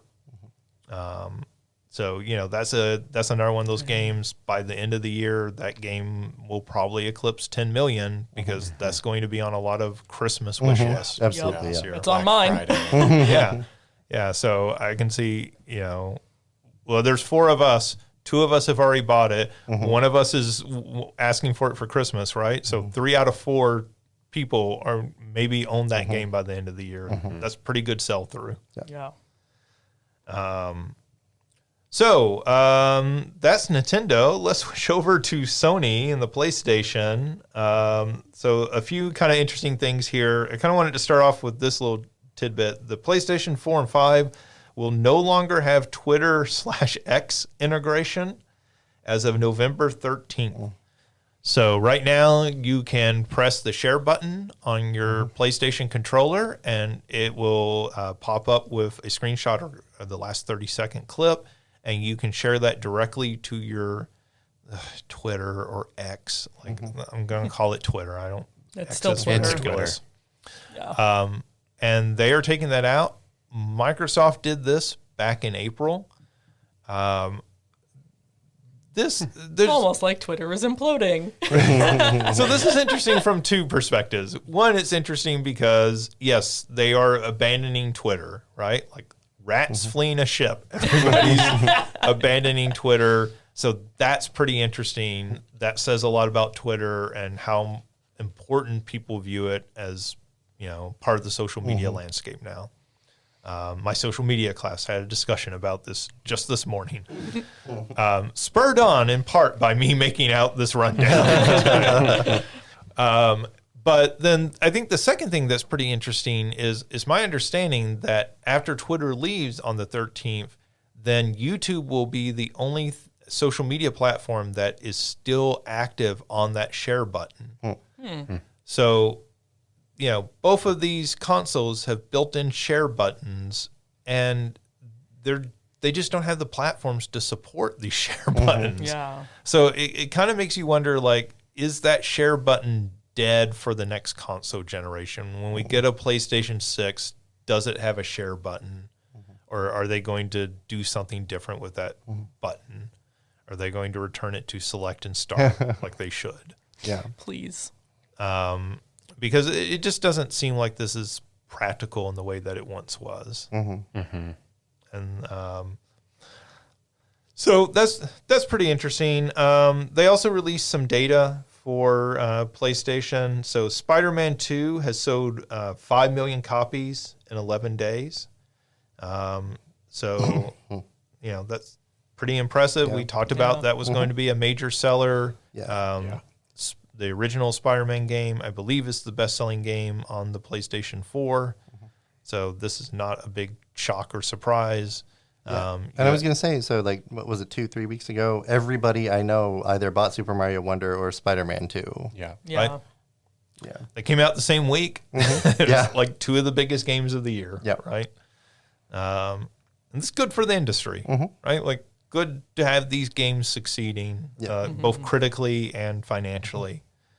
Sony said they have sold 46.6 million PlayStation 5 consoles. I was kind of Just wondering. 46.6. They sold 0.6 of one. That's what I was like. They Somebody- dropped it before they sold it. Right. We think it might work. Well, the PlayStation 5s that don't have a disk drive only count as, 3/4 of one. There you go. So let's just say 47 million compared to the 132 million Switches that are out there. Compared to the 57 million copies of Mario Kart 8 Deluxe. Right. But honestly, I think that, like, considering the amount of time that, like, the difference in time that those two consoles have been out and, like, the just unavailability of the PlayStation 5, 46.6 is a really impressive number. And the price difference. Yeah. You're talking 300 compared to 500. Yeah. And there's a $200 version of the Switch as well. The Lite is only 200, right? Or is it 250? I think I'm it's not sure. 200. Who knows? Anyways, so like, yeah, I mean, this a console you can get considerably cheaper. This is another one that, I'm sure you'll see people at Christmas opening up PlayStation 5s, especially if they're more available now. Right. Yeah. And opening up the bundle with Spider-Man 2. Yeah. Right. I don't know. They have priced that bundle down to $500 now. So I don't know what if they have any. If Spider-Man, I think, is probably their last big game of the year, at least first party game of the year. Yeah, I think so. I guess we talked about that last week. It was, who knows what they have coming up first party wise. But yeah, for this year, I think that's their last, huge release and everything. I mean, there are some other things coming out, third party. But yeah, I mean, they say that there is enough supply in the channel, in the market now, so they do not think there will be any trouble getting one this Christmas if that's something that you're looking for. I know multiple people who still want a PlayStation 5. I think those people have mostly been hoping for a price cut, like even, down to like $400. Well, now it's a price cut to $500 with a $70 game thrown in for free. Right. So. And, of course, that always becomes an issue of, is that the game you want? Yeah. Right? Like Christina was talking when she was on here about wanting to get a PlayStation 5 and thinking about getting one. Is Spider-Man 2 the game that she, will that be a sales point to her? And, I don't know her taste if she wants to play Spider-Man. I guess you could say, and you could say the same thing about God of War Ragnarok, is how well do those sorts of console bundles sell if the game included is a sequel? If you've never played the first one or haven't, I don't know if people really care about that, but, like how well do those do if somebody's never played Spider-Man or Miles Morales? How would they feel the same way? Same thing with Ragnarok, I guess, or the Horizon. I think a lot of the big games for the PlayStation 5 have all been sequels to games from the PlayStation 4. I don't know in video games if people worry as much as they do about like movies. Like I can see a lot of people saying, I'm not going to go see the Marvels because I haven't seen Captain Marvel, but I'm not sure if as many people do that with video games, right? Like I'm not going to play Spider-Man 2 because I won't know the storyline from Spider-Man 1 and Miles Morales. And I don't know, maybe we're getting to that point, right? Where people care. Like I see that with RPGs, something like Mass Effect. Yeah. That's very story driven. And I'll say it's probably a healthier mindset to not care. Right. It's like I got to put 30 hours into Spider-Man and Miles Morales in order to play this game. It's probably a much healthier thing. Like I'm going to just look up the plot. I'm just what Wikipedia happened? What happened? Or watch a 20-minute YouTube video that runs through it. And that may be like is the sort of sunk cost and everything involved in it. So, to go watch Captain Marvel is 2 hours. You could watch that tonight and then go see the Marvels tomorrow and be completely caught up, right? Versus if you want to play Spider-Man and Miles Morales, you're looking at like 30 plus hours of time investment. And I think also there's the element of Let's Plays being so prominent on YouTube now, where like, okay, you're putting more time in, but at least you don't have to spend $60 on Spider-Man, $60 on Miles Morales. Right. Yeah, I mean, Twitch has definitely changed the game where probably a lot of people feel like, oh, I'll just watch a playthrough of this. When did Twitch start? Because I think of it as YouTube changing the game, honestly. I think like Justin TV started back in 2009, 2008. I think Justin TV might be older than that. Okay. Like it's pretty old because it was originally him with a backpack and a camera. Because that's where Twitch like sort of started, right? Yeah. They bought Justin TV but Twitch was launched in 2011. When was Justin TV launched? But sure, like the YouTube. YouTube with like the recorded Let's Plays and different sort of the video playlist. I think probably precedes that, but that's where I think of like the time investment more, because Twitch, you're watching them play in real time, so you do have to, like you said, that's that 30 hours. You can watch a Let's Play where they cut and just have all the boss fights or whatever. Right. I guess I'm just thinking a lot of those people are streaming on Twitch and then like uploading that to YouTube. Yeah, valid. Later. Yeah, but I guess the reason I bring that up is because that's my mindset with a lot of games. Was like, oh, I want to buy Spider-Man 2, but I got like 14 hours into Spider-Man and then accidentally deleted my save, and I've never gone back to it because I'm like, I don't want to play the game, for the last 5 hours of what happens, even though I kind of already know what happens. Yeah, in your case, I would watch a video. Yeah. But like I said, that's just my wonder is how well do those bundles do if, like I said, if it's a sequel that's packed in, if that's something that people care about.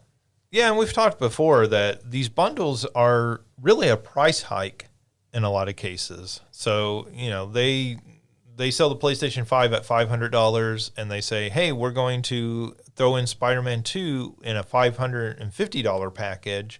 And, people go, oh, well, I was going to buy this game anyway. This is $20 off. I'll spend $550. Well, now they've gotten you to pay $550 for a PlayStation instead of $500, right? Mm-hmm. So they've kind of got you on a price hike. Because actually, that game isn't costing them any money. They're giving you a code, right? They don't include a physical copy. The one time that maybe works out better for you financially is right now at Christmas time, because they start marking these bundles down, right? And so instead of an actual price cut, instead of the PlayStation 5 dropping below $500, they throw in a copy of a game, right? And you feel like you're getting better value out of it. So, I mean, if you were buying a PlayStation 5 right now, it would sort of be silly not to get one of these. Sure. Yeah. Because it comes with that game, and if you don't want that game, take the code and sell it. Yep. Sell it for $20, right? And at least you'll get something out of it. And then you've made $20. Right. Yeah. I mean, now you've paid $480 for your PlayStation, right? Yeah. So I will gladly pay you $20 for Spider-Man. I think a lot of people would. Let's see. The other news that came out of PlayStation is that they have delayed 6 of their 12 live service games in development past March 2026. So they said their fiscal year, but it was the fiscal year that will end in 2026. All right, can you explain what this means? What the games are going to come out beyond that? Yeah. That they have been delayed past 2026. Right. So PlayStation announced a while back they had 12 different live service games in development. We've talked about that on here before. And they were kind of taking this shotgun approach, like let's just try a bunch of different things and see which one of these projects work out. Obviously, we have talked about the layoffs at Bungie. We've talked about the sort of maybe not entirely scrapping, but the sort of pushing back of the Last of Us live service online game they were developing. And so now they've said, hey, of these 12 games, we originally intended all these to be out by the end of fiscal year 2025. 6 of these games are no longer going to come out by the end of fiscal year 2025.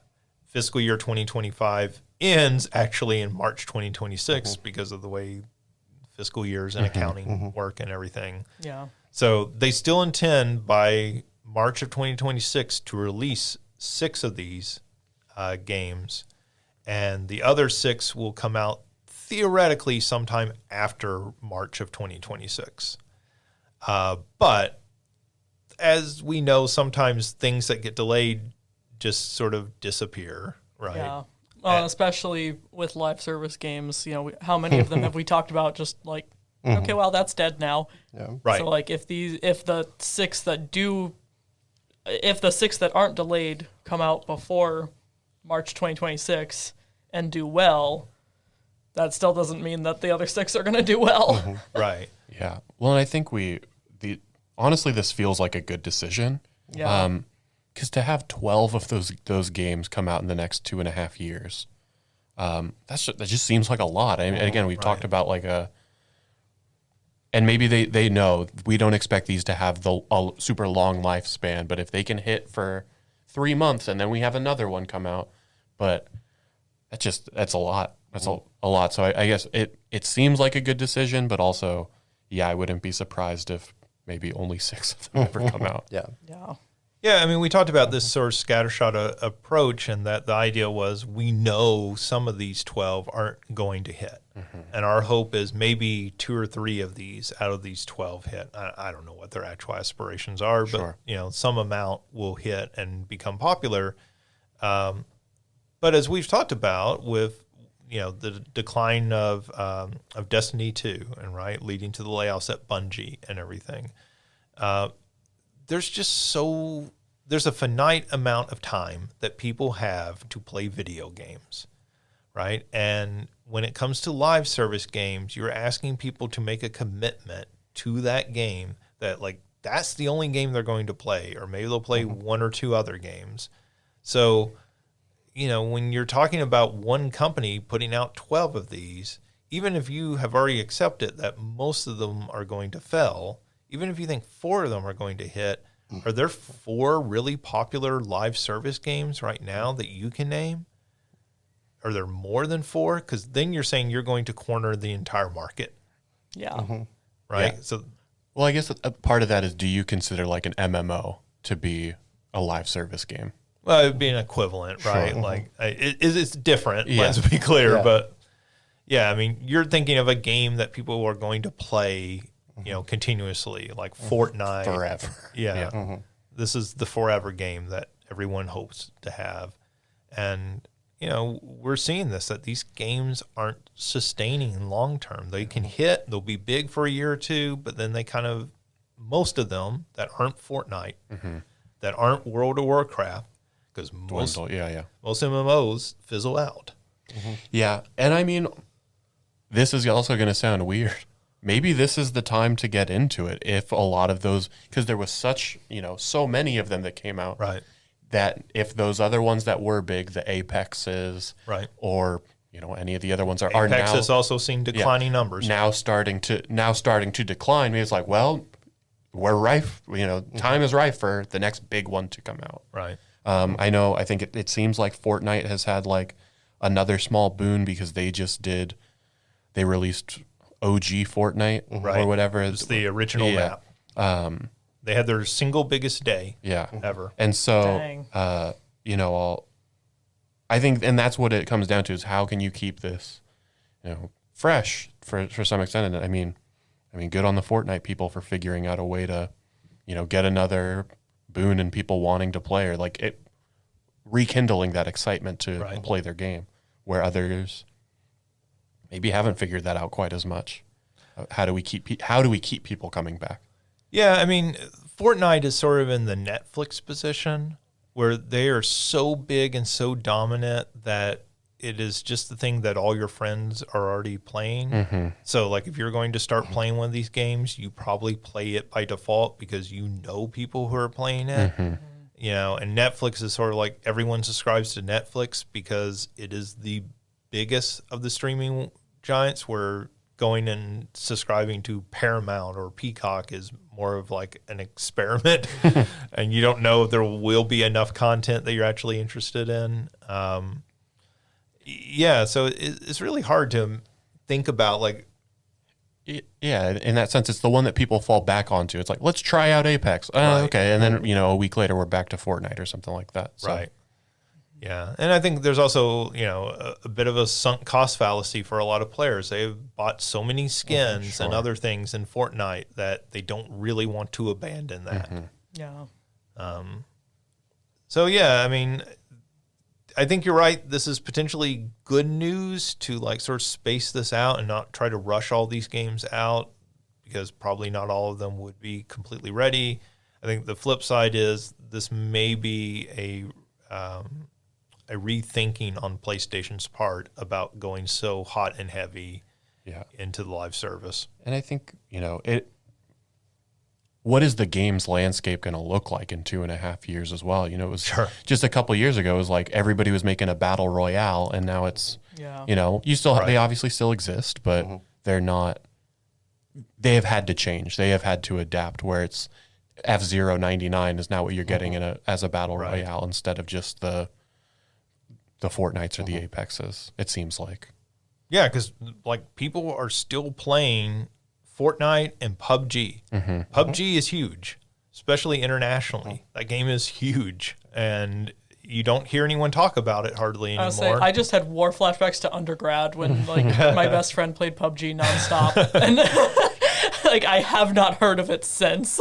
But like internationally, that game is still like one of the top games on Steam every month. It's like one of the top 5 games played on Steam. And Dang. You don't hear anyone really talk about it, but we talk about this all the time on here. What are the games that everyone is playing that nobody talks about? Because there's a lot of them. There's the RuneScapes and those sorts of games that we don't talk about Roblox that we don't talk about, but there are millions of people playing them every month. This is more of a general question. Would something like a Counter-Strike also fit into that games as a service? Counter-Strike, CSGO, or whatever, I don't know what the global offensive or something like that. Yeah, so they're putting out Counter-Strike 2 now, and I think it's very much more trying to lean into that than maybe Counter-Strike traditionally did. Counter-Strike traditionally was more like your Quake or, you know. That always seemed like the hardest of hardcore competitive games to me. Right. There's Arma, which is a very sort of realistic online shooter that, has all the, like, you take a shot and you have to factor in the wind and everything in it as well. One shot kills you, sort of going back to America's Army, that sort of style play. But Counter-Strike has always been like this. Well, when Counter-Strike launched, it was a very casual game. I think at this point, the people who are playing Counter-Strike are super into Counter-Strike. Because just thinking about the ones that are popular now, or the ones that I see online, everybody playing are Fortnite, Counter-Strike, and Valorant. Right. And so. And Valorant, nobody talks about. Yeah. Like, you don't hear that game get talked about, but yeah, it's super big. Let's see. Warner Brothers said they are going to be focused on turning their biggest franchises into service games. So speaking of service games. Yay. We are actually going to talk about this a little bit later, but you start thinking, what are Warner Brothers' biggest games? And of course, they have that Suicide Squad game coming out. Yeah, I was gonna say Warner Brothers. I'm like, okay, DC movies, yay! Live service DC games. Yeah, so that Suicide Squad game, when they debuted it, that was how they pitched it. This is a live service game, and nobody liked the way that game looked at the time. That game got delayed. That was shown last spring. It's been delayed into next year. We still don't have anything official on that game, so I guess we'll find out if that actually comes out. And the other one, obviously, is Mortal Kombat. Those are their big titles. So if they're turning one of those into a live service game, I guess one of them already is. The other one, I guess you can easily see how they would turn a fighting game into a live service game. Did Warner Brothers own what was it, DC Online or DC Universe Online? Yeah, I mean, I don't know if they developed that internally, but they own it. No.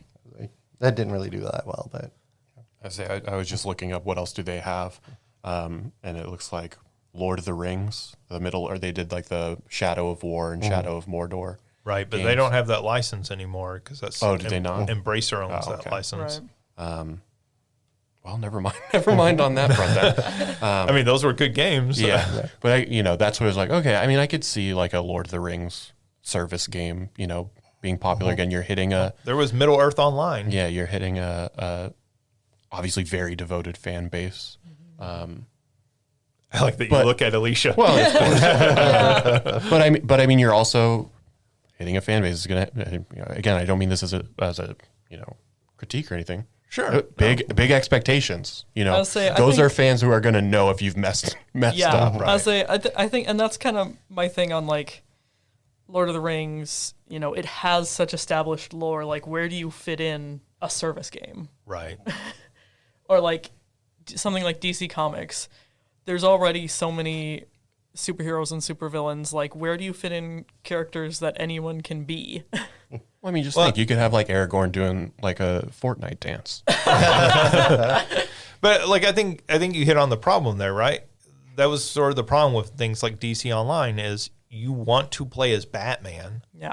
You don't want to create your own character. You want to be Batman. OJ's still dying over Aragorn doing Fortnite dance. well, so that's what came to my mind. It's just like Aragorn flossing. And I started imagining like all of the hobbits just like flossing. I mean, look, if Gollum. If that had existed in the early days, I feel like that would have been like y'all remember the like MMD videos where people would take Vocaloid models and like do that? Am I just outing myself as just the complete nerd here? Yeah. No, you did that earlier about the notes. Okay, am I outing my other kinds of nerddom here? Yeah, that so would have been a thing if YouTube had existed in 2001. Right. Yeah. No, I mean, I think you're right. Like, Lord of the Rings is a difficult market to tap because that is a very devoted fan base in a very different way than a lot of the things that we talk about, right? I feel like Harry Potter fans are much more relaxed about you playing a little loose with the mythology. Well, Harry Potter doesn't have the same kind of established mythology that Lord of the Rings does. Well, that's what I mean. Yeah. Like, so Harry Potter fans are okay with a Hogwarts legacy playing a little fast and loose with the mythology. There are academic scholars on Tolkien, right? Like, they are not okay with you playing fast and loose with it.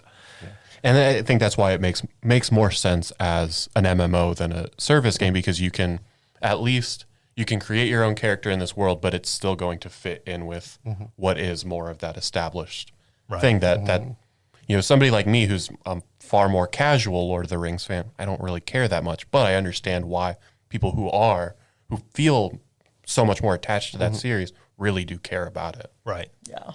Yeah, I mean, I think it's the same thing with like DC. Sure. Yeah. Like, how do you sell new Well, I guess you can sell new costumes because So you can sell new costumes very easily. has infinite numbers of costumes. But like, again, like you people said, care about that mythology. Well, and like you said, everybody wants to be Batman. Right. You can't have 7 Batmans. So then you start having to make up new heroes and new villains, and then you get into 60s Batman villain territory of like Condiment King, Egghead. Like, Well, I mean, again, that was always my problem when I played a Marvel or DC game and they were like, create your own hero. I was like, but I don't want to. Like, I want to be Spider-Man. I want to be Batman. I want to be Superman. I want to be one of these characters, right?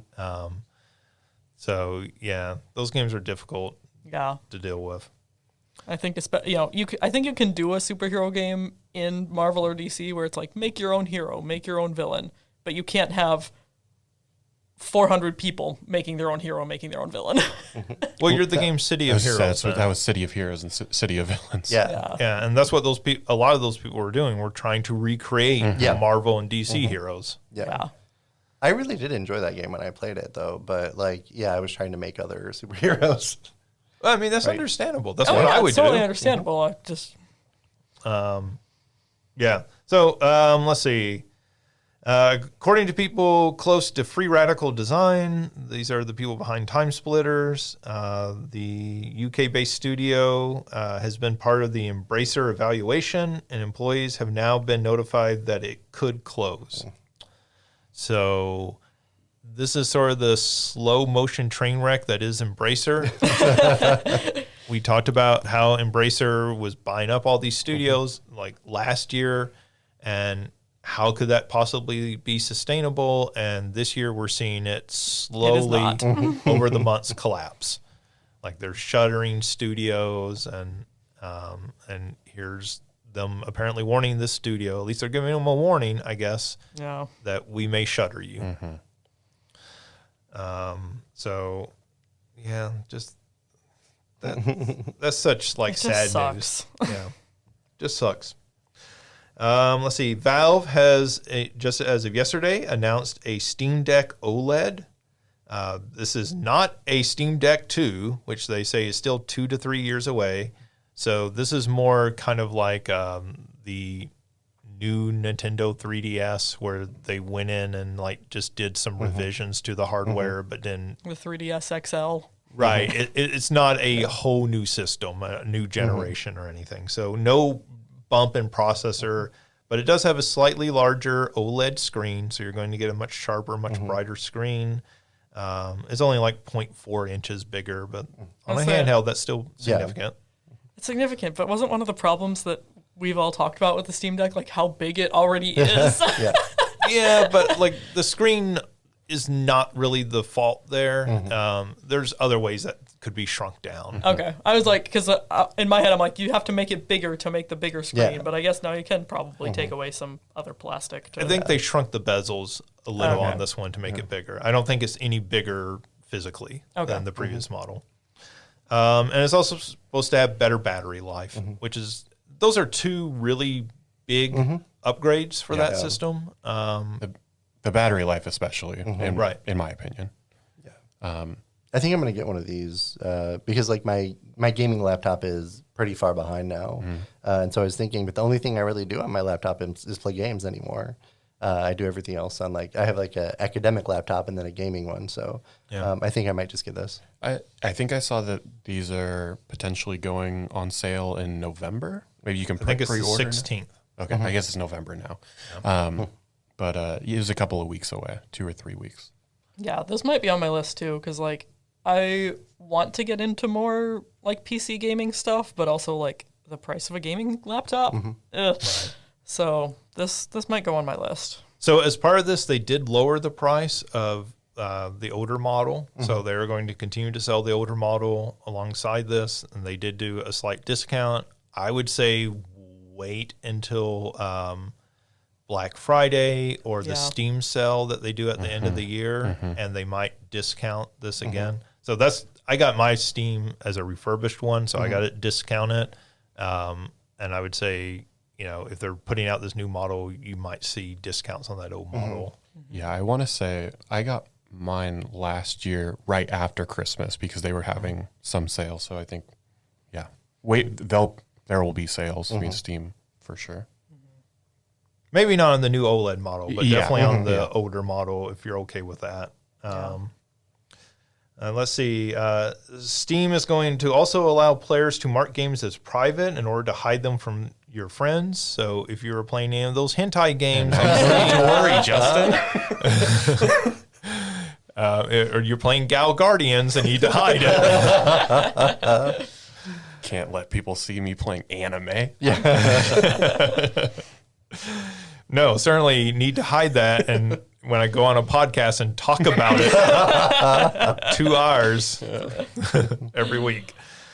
Braid is getting an anniversary edition remaster for PC, PlayStation, Xbox, and Netflix, which is kind of one of these things is not like the others. Right.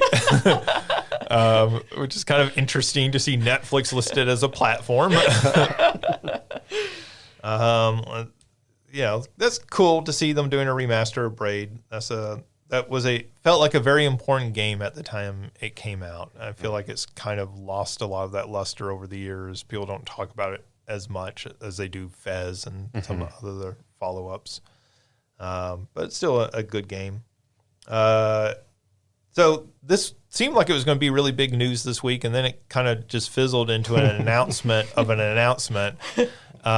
So it came out that they were going to announce something about Grand Theft Auto 6, and they did come out and say, hey, in December, we're going to put out a trailer. And I assume that's what we'll learn, that this is Capcom has partnered with this, and this is their big game that's going to sell millions.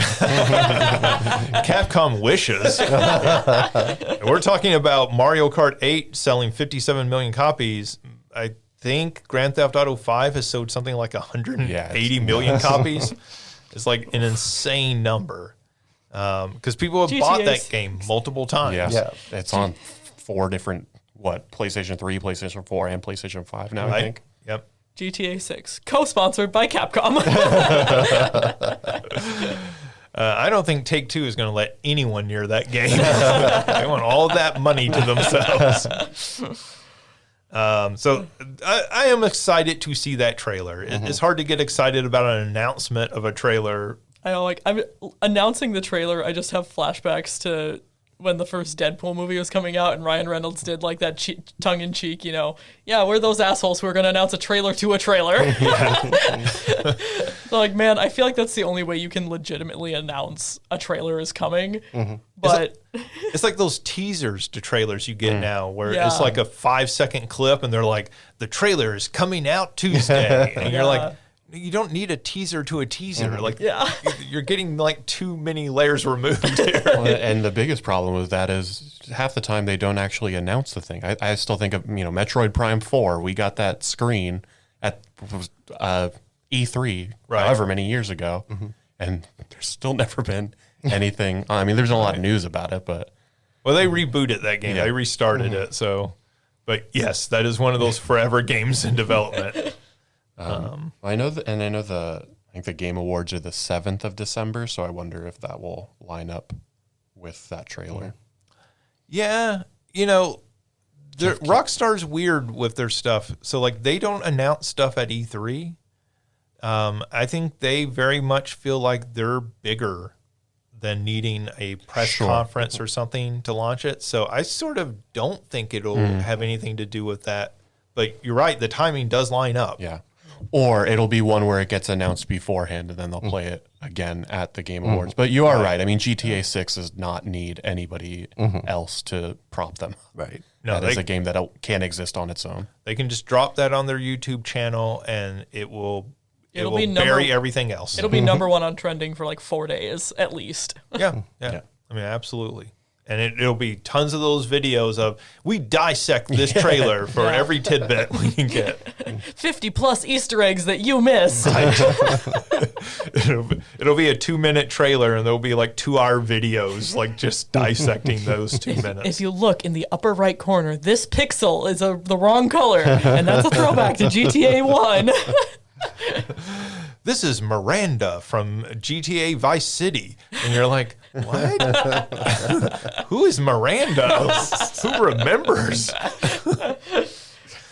Let's see. So, Alicia, you posted this in the group chat, which was pretty interesting. The Marvel's director said that she used Final Fantasy Advent Children as a reference when pitching her directing the film, her sort of vision for the film. And you made the connection to Blue Beetle. Yeah, I was like, this is so mind-blowing to me. Like, already earlier this year, we got Blue Beetle and Jaime creating and using a Buster Sword in that. And then now we get the Marvels using Advent Children as a reference when pitching the movie. And I'm like, how did Final Fantasy VII get into both DC and Marvel within a couple months of each other? But I think it's awesome because, like, when she was talking about really, like, a lot of the fighting and you know, I will never forget the first time I watched Advent Children was with a friend of ours, and he had watched it with a different friend who was a physics major in undergrad, and his friend walked out during the final fight because he was like, this is just giving the middle finger to physics, and then came back in 2 seconds later because he was like, damn it, it's still too good, I have to watch. And so she was talking about using a lot of the fight scenes for reference. So, and you know, they're in space. We don't have to use Earth physics. So I'm like, this can work. Yeah. I mean, I think that's what you're probably seeing is like that generational shift among directors, right? Yeah. So like there was that generational shift that we saw with directors who had grown up with music videos. Yeah. And some of them were music video directors, and it changed the way movies looked, you know, for a generation. And we're starting to see that. We've seen it before, some with video games. Zack Snyder's a really good example of that. Zack Snyder is a director who has played a lot of video games, and it shows in his movies. But we are starting to see this group of directors who grew up playing Final Fantasy VII, and now they're making movies, and they're like, this was a seminal moment in my like sort of coming of age of what a cinematic experience could be like. And it happened to be in a video game, not on the big screen. And that's really kind of interesting because it is probably going to change the way movies look and feel. I've been complaining for a while that like a lot of particularly superhero movies, the CGI looks like a video game, which, you know, video games look great. But, Flash. I've had this complaint since Man of Steel. Flash was definitely bad still, but I've had this complaint since Man of Steel, Dawn of Justice. Ugh. But I think it's really cool to have them point to this video game film and be like, this here, that's what I want. Right. Let's see. The last bit here, our game of the year for 2022 is getting yet another update. Vampire Survivors is adding an adventures mode, which is going to have little mini quests to build out its lore. So, that's a game that when you first pick it up and start playing, you don't think it has much of a lore or story to it. And then it gets really weird with the lore and story. And so now they're going to add additional little quests. This is kind of amazing for this game. The amount of support, the amount this game has been filled out, particularly for people who bought this game for $3. But I think this game is still selling only for $5 or something. Yeah. That's just incredible. Yeah. And they just keep adding content. Yeah, and on I think mobile devices, you're paying for each of the updates. They're not free, but the game was free itself. Yeah. Right. I think the basic updates, but the expansion packs you have to pay for, right? Yeah. But even those are $2 or $3 per It's not expansion much. pack. Like it's worth it. Yeah. This has turned into, it was an amazing game last year. It's turned into an even more robust package. If you have not played Vampire Survivors, it's one of the best values in games. And it'll run on just about anything. So, all right, that does it for our news. We talked a lot about live service games this episode. So our big question for the week is, if you could turn any franchise into a live service game, what would it be? So, Mario, why don't we start with you? I can't tell you. So, and I saw you post this, or when I saw the rundown this morning, I've been thinking, I don't know what I would even pick. I still don't really know what I would pick. And this question became even more intimidating because Alicia has a manuscript next to her. Okay, that's to make sure I explain mine because I don't expect anyone to know mine. But you're going to look really dumb. One right before Alicia. I think it would be, like I said, well, you could do it as like a Destiny or an MMO style. I think something within like the Avatar, The Last Airbender world where you have these 4 different classes of bending that you could sort of pick your character and build it in that area. I think it would be a lot of fun. I think, obviously we're way past the prime of when, that. They just Except wrote maybe down not because the trailer. The Netflix trailer dropped today and it looks amazing. Okay, well, never mind then. Maybe they can run it back.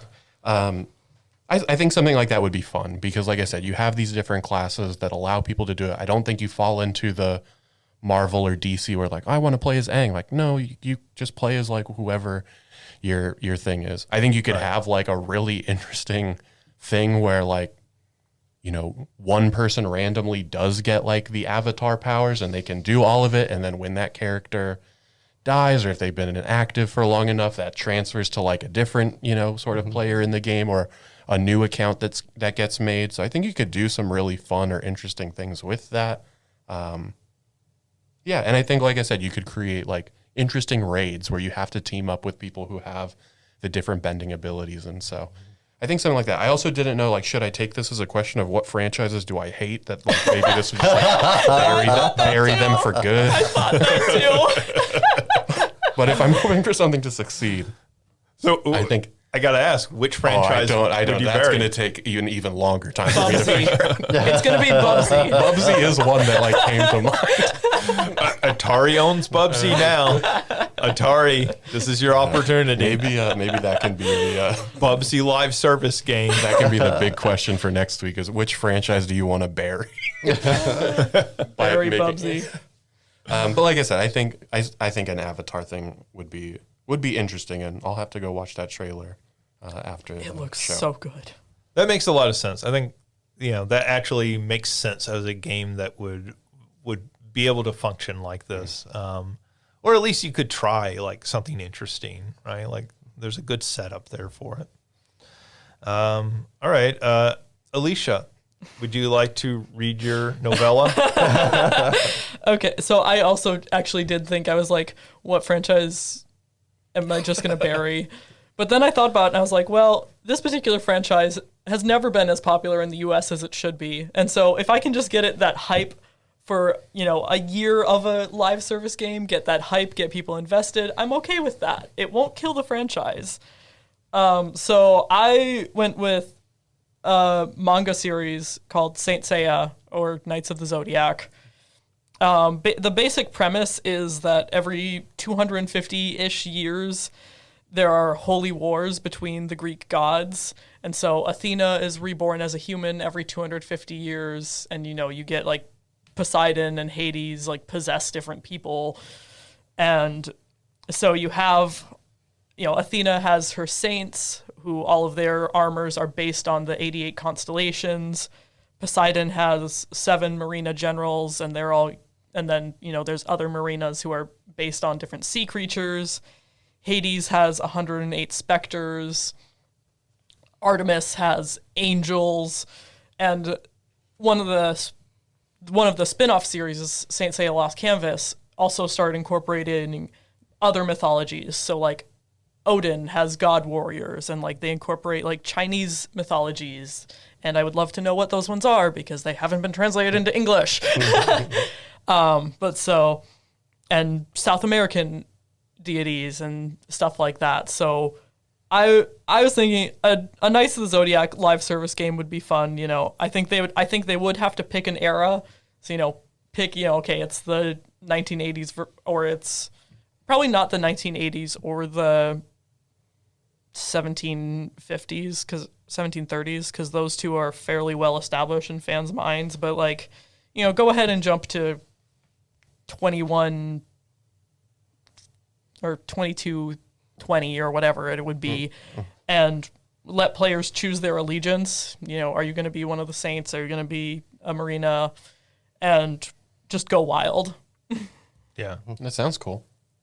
It is one of my favorite series, and it's popular everywhere but the U.S.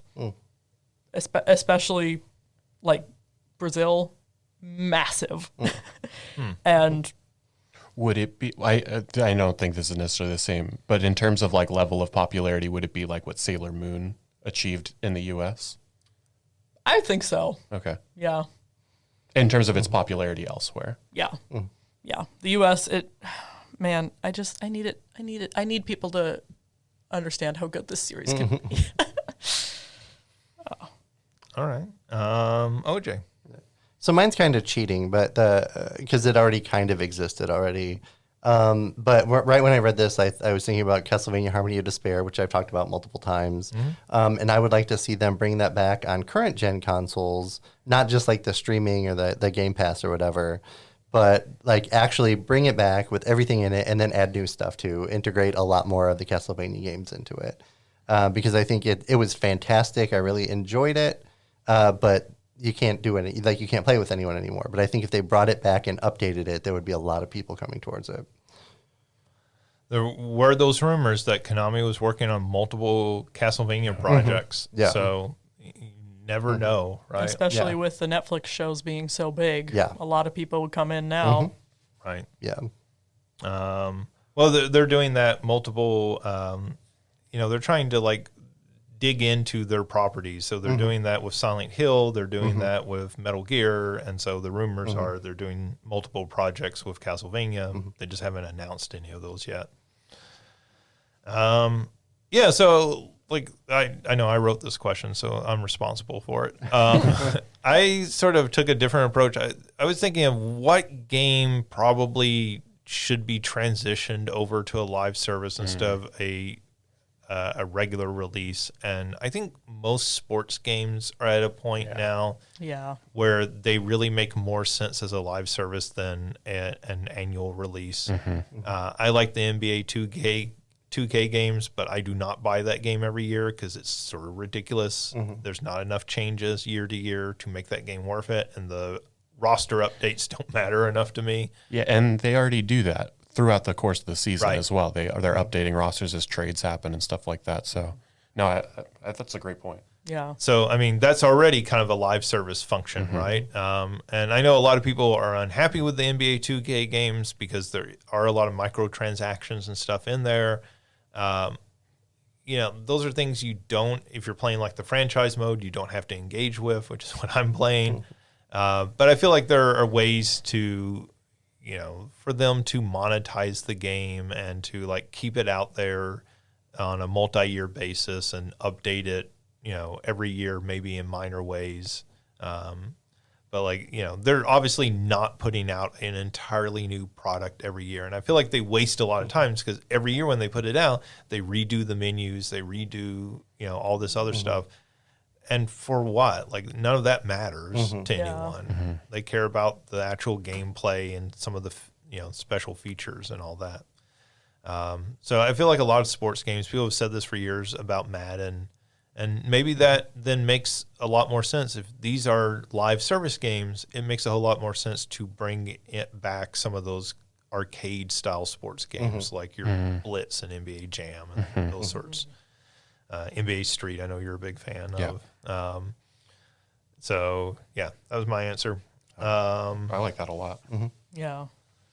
Well, that does it for this week. We're going to try to be back next week for another episode. We were talking just before we recorded this that several people are going to be out because of it bumping right up into Thanksgiving break, and there's also conferences that people are traveling for. So we will try to be back next week, but then the week after that is Thanksgiving. There will not be an episode that week, and then after that, it's crazy Christmas time and end of the semester. So who knows what our schedule will look like. But after all of that, it is Game of the Year. So we need to start talking about that, start planning how we're going to handle that this year and everything. So that'll be a ton of work as well.